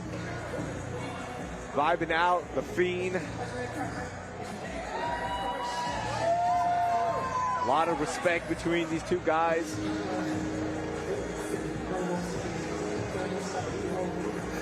And man, to see Gage Harper from his debut amateur fight to now. Very impressive. We were talking about this young kid used to play football in high school. And that was like the big thing. And to see him develop not only as a fighter, but as a man, it has been so impressive. And just the first fight in a long and promising career for Gage Harper. The judges have scored everything. Wayne is inside. Let's get a winner.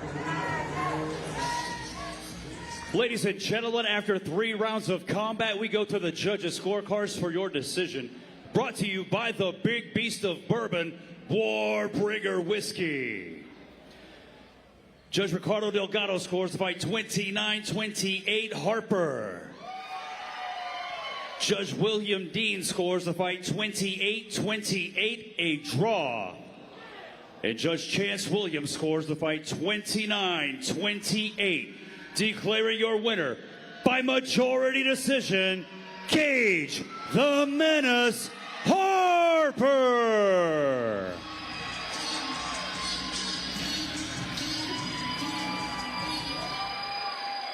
I'm here with a very emotional Gage Harper. Gage, what a debut. How does this feel to be in a dogfight like that? Bro, that was amazing, bro. Shout out to Isaac for beating me in that dogfight, bro. Like, congrats to him. Thank you, everybody. Hey, I'm about to get a PS5 after this.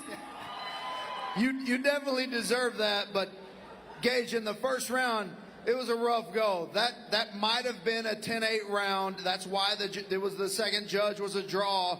But coming back after that, What was it inside of you that made you come back in that second round with such fury? Hey, man, I trained with the best at next level, man. They pushed me so fucking hard, bro. I got to just keep on digging deep, bro. That's just what motivated me to keep on going, keep on striving, and win the second and third round. Well, Gage, that was an awesome fight. You guys will be connected for the rest of your careers for that fight, that debut. That was unbelievable. Hey, Eric, I won Fight of the Night for that one. And shout out to my dad that died 3 years ago. I love you, Dad, so much. Well, Gage, it was an unbelievable fight. We can't wait to see you again. Congratulations. Your winner, Gage Harper. Thoughts on the score? Yeah, no, the one judge gave him a 10-8 in round 1, and then he comes back and wins 2 and 3. I mean, that's wild. That's some adversity to come back from. Congratulations to Gage Harper. 1-0 now as a professional. Well, let's keep it moving and meet our next fighter. Please welcome Emmanuel Calhoun to the blue corner. Emmanuel Calhoun, third time inside the Fury FC cage, riding a one-fight win streak. Got a win over Marco Dominguez at Fury FC 99 in December via split decision, and that was some impressive striking in that win for Calhoun. Yeah, Calhoun, I mean, when you talk about striking, very, very good striker, very long. I mean, he's one of those guys, and we've said this before, but he's one of those guys, his record is not an indication of how good he is. Emmanuel, a very good striker. He will get in there. He will bang with you. You know, he's had some very tough fights. Alex fought Damian Anderson. And, yeah. You know, nobody's beating Damian Anderson right now. Damian is just at the top of the heap in that division. But man, Emmanuel Calhoun landed well. You know, this is a terrifying striker for an opponent. Yeah, he's got a tremendous Muay Thai resume. He's got very powerful knees, a good clinch game, good striking. But man, I knew about him on the Muay Thai scene before he did MMA. And knew he's a dangerous fighter. I'm looking forward to seeing him fight Brian James here in just a moment. Calhoun is inside, fighting out of Aztec MMA. Pena Alamov is here. I just saw him. Yeah. He's in the house as well. Good to see him. Let's meet his opponent. Please welcome to the red corner, Brian James. Brian James making his debut after going 5-4 as an amateur here at Fury FC. Fought some tough dudes to end his career, Cade Foradori being one of them. He never backed down from a fight. That was one of the big things watching him. He was like, give me every fight possible. Yeah, and those fights, like you said, Cade Foradori, Isaac Vasquez, who we just saw, that was one of his losses. Damian Hernandez was one of his losses, and then your guy, Josh Thomas. Yeah. Very tough. Brian James right here. Very tough opponent. I've always enjoyed watching Brian James fight, and then much like, honestly, Gage, his first couple fights, some split decisions, but he really kind of found his own footing in the cage. He was always really tall and long for the weight class, but he never really knew how to use it, you know, and then about 3 or 4 fights deep as an amateur, he kind of found that ability to throw the jab, throw his big, powerful kicks. He'll throw jump knees. He's got a lot of, like, cage clinch time, some wrestling time. He's got a good team with a very active set of young fighters. I mean, this is going to be a good fight. And we look at our tail of the tape brought to you by Space City Collective. Check out their new location in the Pearland Town Center. I just went. Absolutely amazing. You've got to go pick up all your kicks and height wear right now at Space City Collective. Even on the height, 1-inch reach advantage for Emmanuel Calhoun. Featherweight division showdown underway. But first, let's get our introductions. The following contest, brought to you by Space City Collective, is scheduled for 3 rounds of the Fury FC Featherweight Division. Introducing to you first, fighting out of the blue corner. This mixed martial artist is 6 feet tall, and he weighed in at 146 pounds. Fighting out of Oak Cliff, Texas, today he seeks his second win as a pro. Here is Emmanuel Shockwave Calhoun. And introducing his opponent across the cage, fighting out of the red corner. This freestyle fighter stands 6 feet tall, and he weighed in officially at 145.2 pounds. Fighting out of Houston, Texas, by way of Long Island, New York, today he makes his professional debut. This is Brian, the Hitman James. Your referee in charge of the action, JJ Ferraro. All right, let's get this one going. Man, both guys really tall for the weight class. Similar builds. They're both southpaws as well with the odds. Oh. Immediate flurry there from Calhoun. Oh, big kick for the hitman. Calhoun's got some real stiffness in these punches. I know Calhoun, being the southpaw, when he would fight orthodox fighters, would hit those those walk-in open side knees. Not quite as accessible when you're in the closed stance.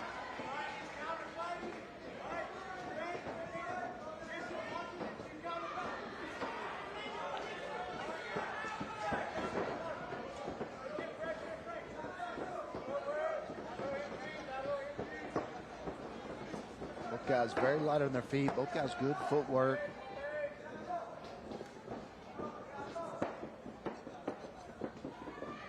You see Emmanuel Calhoun a little bit wider stance than we're used to seeing out of a Muay Thai fighter, but looks like he's concentrating on those hands right now, not throwing many kicks.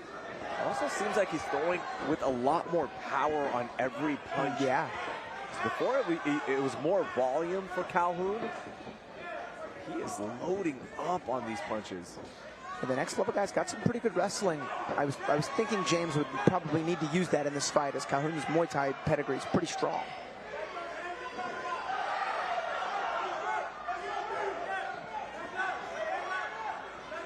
So even that, even though he didn't get the takedown, there is success in kind of slowing the opponent down, making him wrestle, taking a little steam off those shots.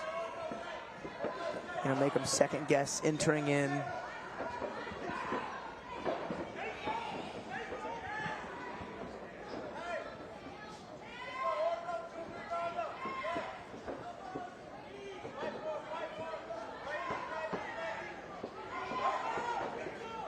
Nice elbow there. James didn't quite find the tip of his elbow to make the contact, but forearm will do.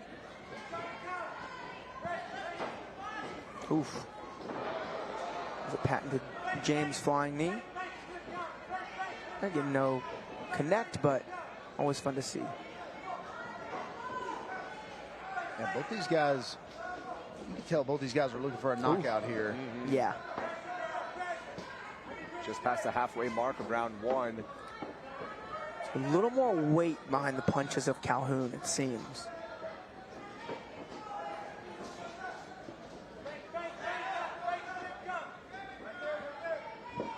Great matchup.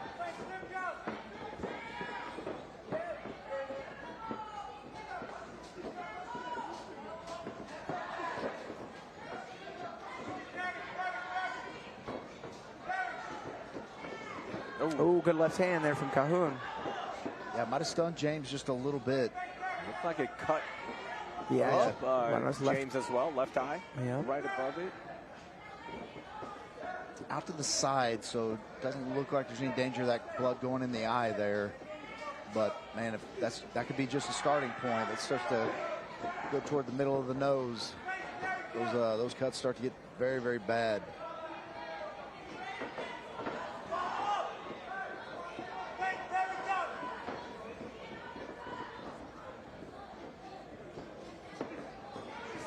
Oh man, Manuel Calhoun!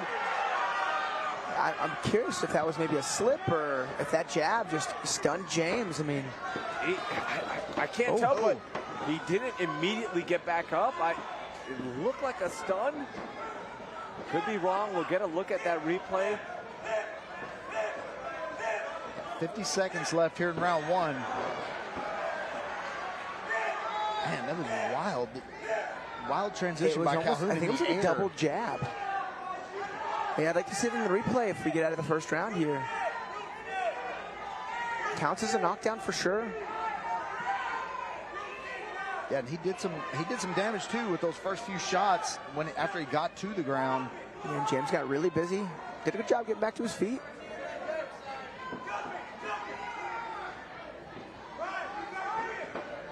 Yeah, and the fact that he jumped right back into the fight tells me that might have been a slip, or either that or he just I mean, woke him up. He really did jump back into it, though. I mean, Oh, man. Oh, those are some strikes to take back to the corner. what a fight. Some damage on the face of James. It looks like a cut under the right eye and a cut over the left eye. I was kind of afraid of that because this looked like a knee injury a little bit when the way he fell. Yeah, I'd be curious. It looks like we'll get it here in the replays in just a moment. Yeah, I just wonder if it was his knee just buckled a little bit. We'll see if this is the exchange. Boom. Boom. Oh, it was a jab. Yeah, it looked like it was a double jab. Yeah. That second jab just hit him in a really flush spot.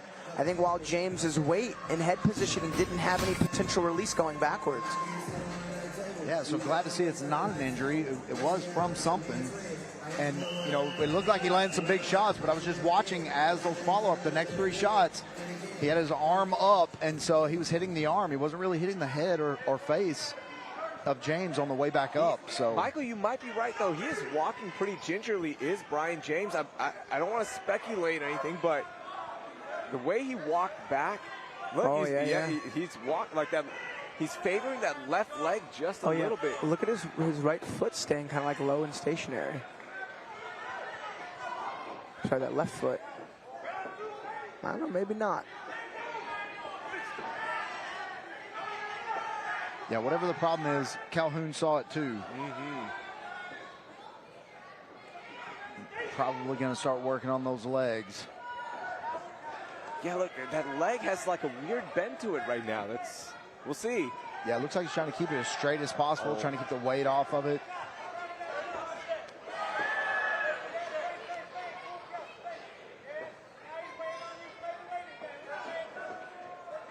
Yeah, he's having a really difficult time with that left leg. We saw Jeremy Alba blow his knee out and then win the fight. And survived like a round and a half with it. And not only survived, won. I mean, it was wild. So we've seen guys with some busted wheels find a path to victory. And Brian James, with his body language, his head movement, looks like he's certainly in it to win it. I didn't follow up with Alba. Was it a torn ACL? Did we find out? He said it afterwards, like. Yeah, I don't think we got hard confirmation, but he said that.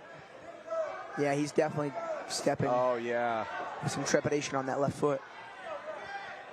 Oh, he's hopping on it. Oh, that's a big kick. Yeah, he's trying to put all of his weight on his right leg. And that's not going to work at all right now. Emmanuel Calhoun's going to notice that. And, man, we've seen some wild twisted ankles, twisted knees when you get dropped because your weight just kind of falls and your foot's in the wrong spot. Oh, yeah, he can't even move. This might be too much. That is going to be it. Calhoun just unloading. Ooh. I mean, he has just fallen down. It's only a matter of time before this one is called. Unless Brian James has second wind here in round 2. That almost seemed like a giving myself up, like falling to your knees. Yeah, I think some of those short elbows may have cut him open because there's quite a bit of blood on the mat now. Yeah. Yeah, those elbows. Oh, knee to the body. Oh my gosh, how did Brian James survive that? What a heart of a fighter.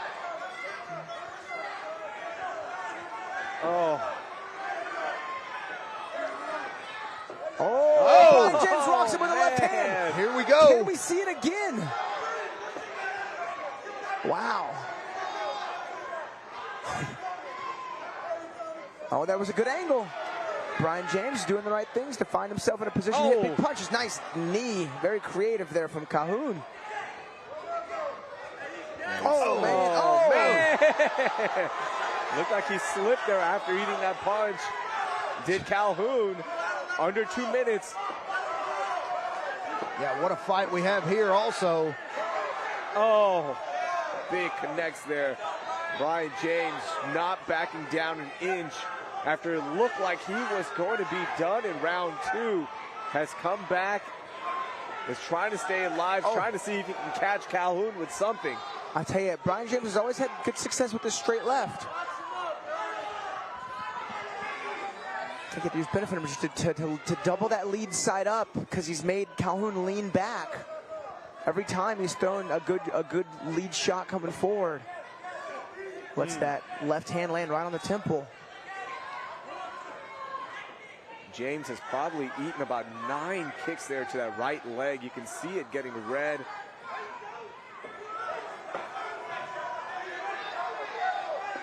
The classic jab, I think the classic jab cross, so it's pay off dividends here for Brian James. Under 1 minute left in round 2. Ooh, good kick there from Calhoun. It's funny, I was telling all my students on Saturday about this fight, just because it's such a crazy fight. I was like, you guys, if you want to watch the prelims, check out this fight in particular.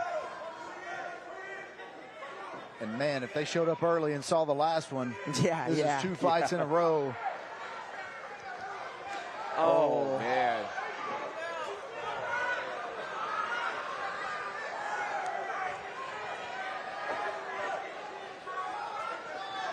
Oh, man, another connect there. Not as big of a connect to the right leg, but definitely something that is bothering James. 10 seconds left. Oof. Oh, that one was deep. Oh, man, wild. You can see the visible limp in that left leg for Brian James. Oh my, that leg is hurt. Yeah, he's walking like I do when I get out of bed in the morning. Man, what a barrage here that he was able to survive. Referee was right there. And then hurts him. Yeah, caught him heavy on his back foot again. Looked like a slip, but that was a shot to the temple. Got to wonder if that made him step bigger and if they're going to count that as a knockdown, because, man, what a close round. I just feel like the damage by Emmanuel Calhoun may be too much to overcome. You know, the third round going in, I mean, that 5 minutes is a long time with that kind of damage on both legs. But I mean, I think in Brian James's mind, I think it's the one well-placed left hand, and he can win this fight. Didn't want to sit down. Maybe afraid he wouldn't be able to stand back up. Man, this guy's gonna have a nice Memorial Day off because they're gonna be feeling this fight.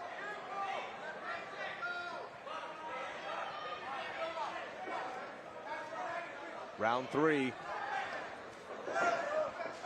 See what Brian James can do on that hurt left leg. Had enough to come back and survive an onslaught in round 2 from Calhoun.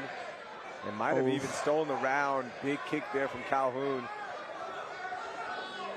Yeah, you can tell Calhoun's corner said, attack that leg. This is Brian James's chance.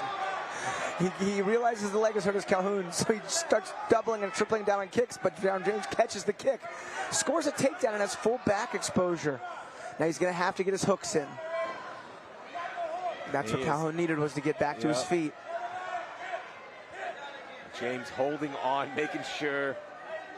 Is there one more opportunity to get this back to the ground? Yeah, probably doesn't have the legs under him to jump to get to the back. And it's going to be very difficult to drag him to the ground just because of how sweaty they are here in the third round. Look how beat up that right leg is right now for Brian James. Oh, it's a lift. Calhoun stays upright. He had to put a really, really hard angle on those lifts just to make sure they can't get both their feet back on the mats. I think opportunistically that was about as good as it gets for Brian James. Calhoun did a good job being defensively responsible, getting back to his feet.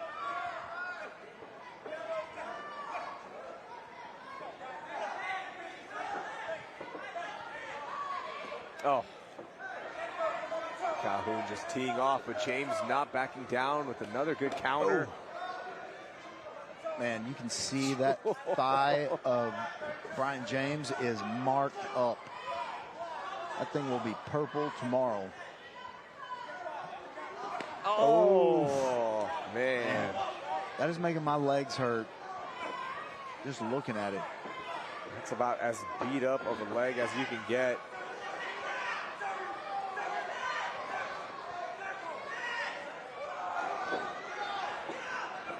Brian James trying to pull guard here.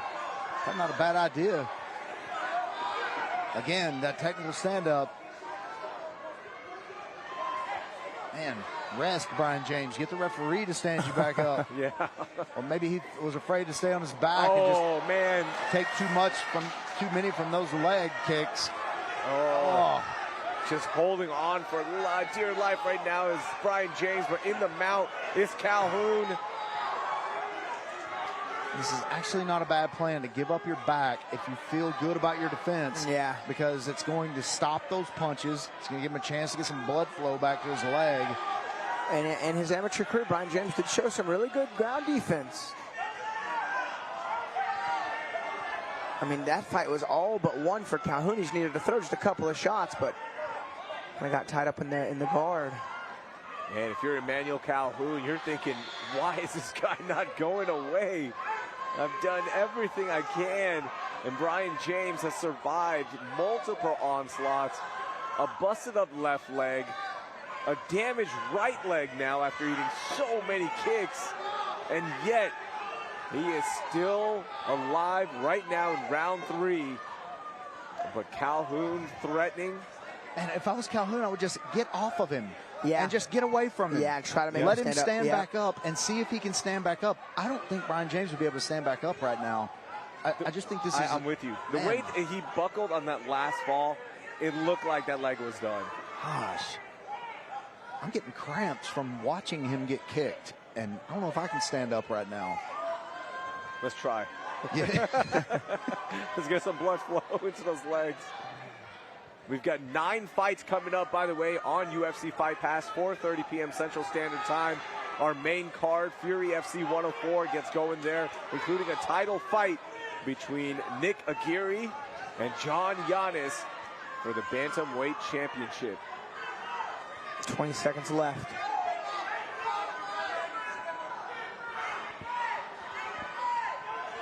Oh, man. The fact that Brian James is going to survive this fight, Alex, is amazing to me. Yeah, same. That's a testament to his will, his hard work. Wow. What an impressive survival. Oh, easy getting up. Man, a lot of respect between these two fighters. That was awesome. Phew, man.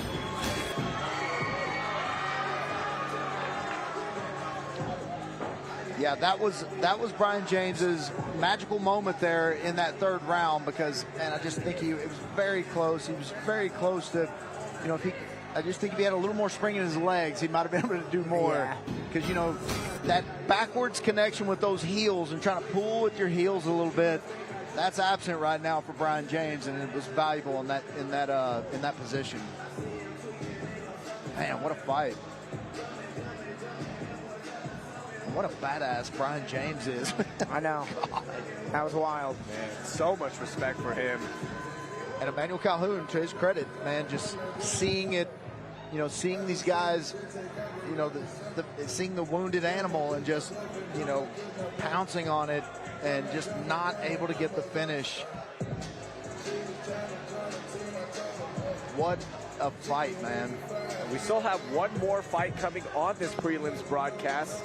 Coming up next, we've got Shane Wright taking on Alex Foster. Both guys looking for that coveted first win as a professional. And then we open things up at 4:30 p.m. Central Standard Time on UFC Fight Pass. Brandon Holmes taking on Zach Borrego. First fight out the gate is going to be a banger, but inside right now, let's see how the judges scored this one. Here's Wayne Leggett. Ladies and gentlemen, after 3 rounds of combat, we go to the judges' scorecards for your decision.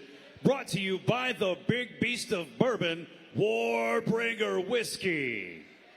All 3 judges score the fight 30-27, declaring your winner by unanimous decision, Emmanuel Shockwave Calhoun.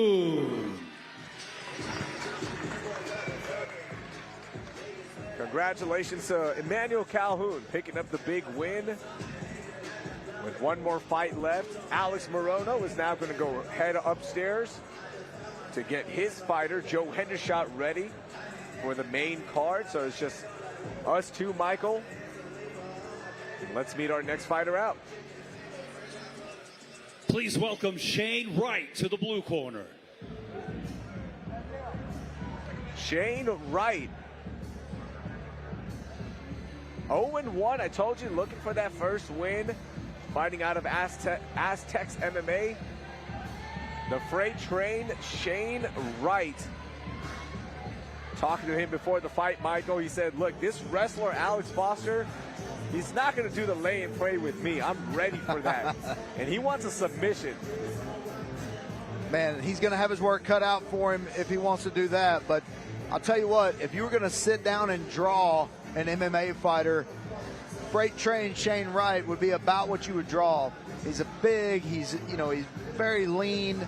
Just he's got tattoos. He's got a good personality. He's just one of those guys that you want to see succeed because, even at 34 years old, a little bit later in his career, but man, still going strong, still very entertaining to watch. He was 2-2 as an amateur, and even though 0-1 as a pro, looking to even his record here, and he always says he wants to get on that main card. Him and Karan Reed, like, man, quit putting me on these prelims.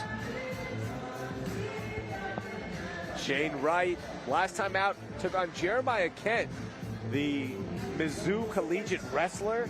A lot of anticipation for his debut. Got taken down, got his back taken. There were punches. It was a tough fight. Yeah. Let's just put it that way. And he's saying he's learned from it, and he is ready to show out. Also, coming out of the Dallas area, a little peace offering here. That's right. Playing a little tops drop. Let's meet his opponent. Please welcome Alex Foster to the red corner. Yeah, tops drop is probably what kept him from getting booed when he came out. The infamous Alex Foster making his way out. Second time inside the Fury FC cage. Lost his debut as well to Islam Murtazaliev. That was a round one finish. Islam, one of those guys highly anticipated as well. So let's see what Alex has learned from that loss. Yeah, hard to Islam's going to beat a lot of people in his career, and unfortunately Alex Foster had to be the first. But man, Alex, second fight also, young, 22 years old.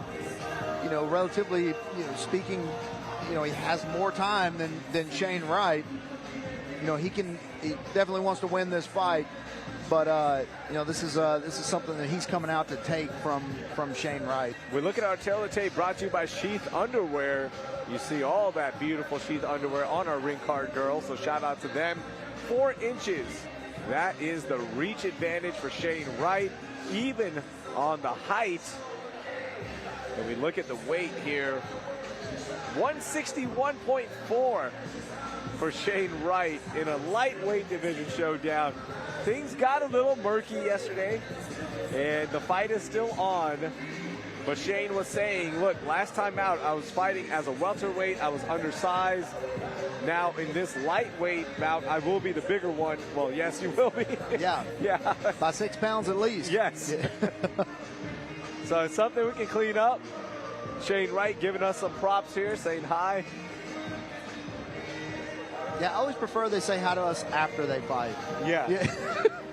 I don't want you concentrating on us, Shane. Go out there and take care of business.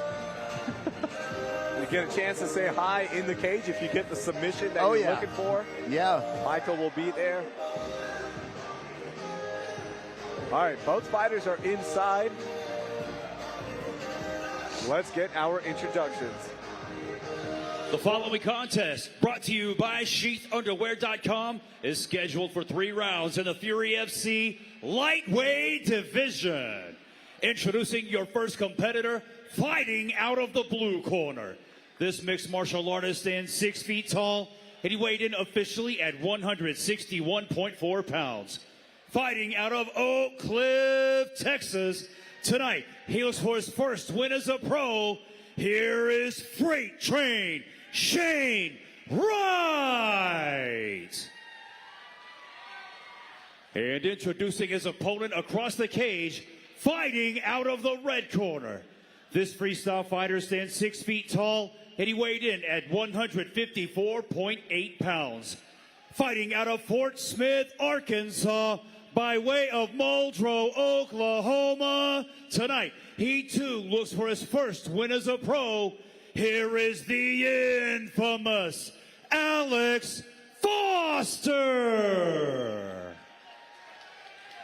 Your referee in charge of the action, Professor Joe Solis. Professor Joe Solis inside for the first time tonight. Final fight on our prelims broadcast. Man, and what a prelims has been, especially the last 2 fights. Oh man, coming out with some power is the freight train. Shane Wright. Oh! Shane lands that big right hand and then has a little slip. Oh, man. Big dump. But we scramble to see who comes out with positioning. In the guard of Shane Wright is Alex Foster. Looks like a modified rubber guard. Well, he's going for a triangle here. He's just got to push his hips up a little higher. Alex Foster's doing it, and he's got it. Here comes a slam, and that's kind of what you want. That's kind of best case scenario is that when somebody tries to slam you when you're in a triangle choke, it's easy to let go, but man, this is a tight guillotine here. Tight standing guillotine. Could Alex get the guillotine right here? He's out. He's out. Wow! A standing guillotine for Alex Foster. Wow. A finish. Yeah, when somebody gets you in a standing guillotine, you have to squat down. You have to go for that takedown and pass the guard as you take down. That head's got to be on the opposite side. Because, man, there is no harder leverage than a standing guillotine. Man. Shane Wright has come back. He is okay standing up. Got caught in a deep, deep guillotine, and that was it. Alex Foster, have yourself a moment, sir. There's the big dump. And then we scrambled until right there, got the big squeeze and stood him up. And that could have been the big mistake there for Shane Wright, standing up with it. Yeah, I mean, you've got to get on the other side of that. Let's go in here and get his thoughts on this win. Michael's going to head inside. Wayne is heading inside as well. We'll make things official.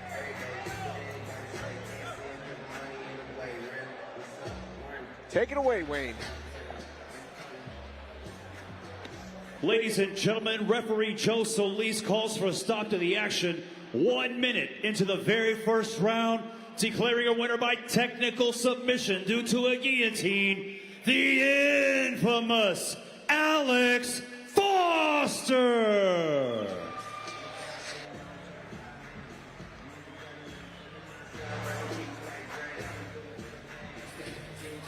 I'm here with your winner, Alex Foster.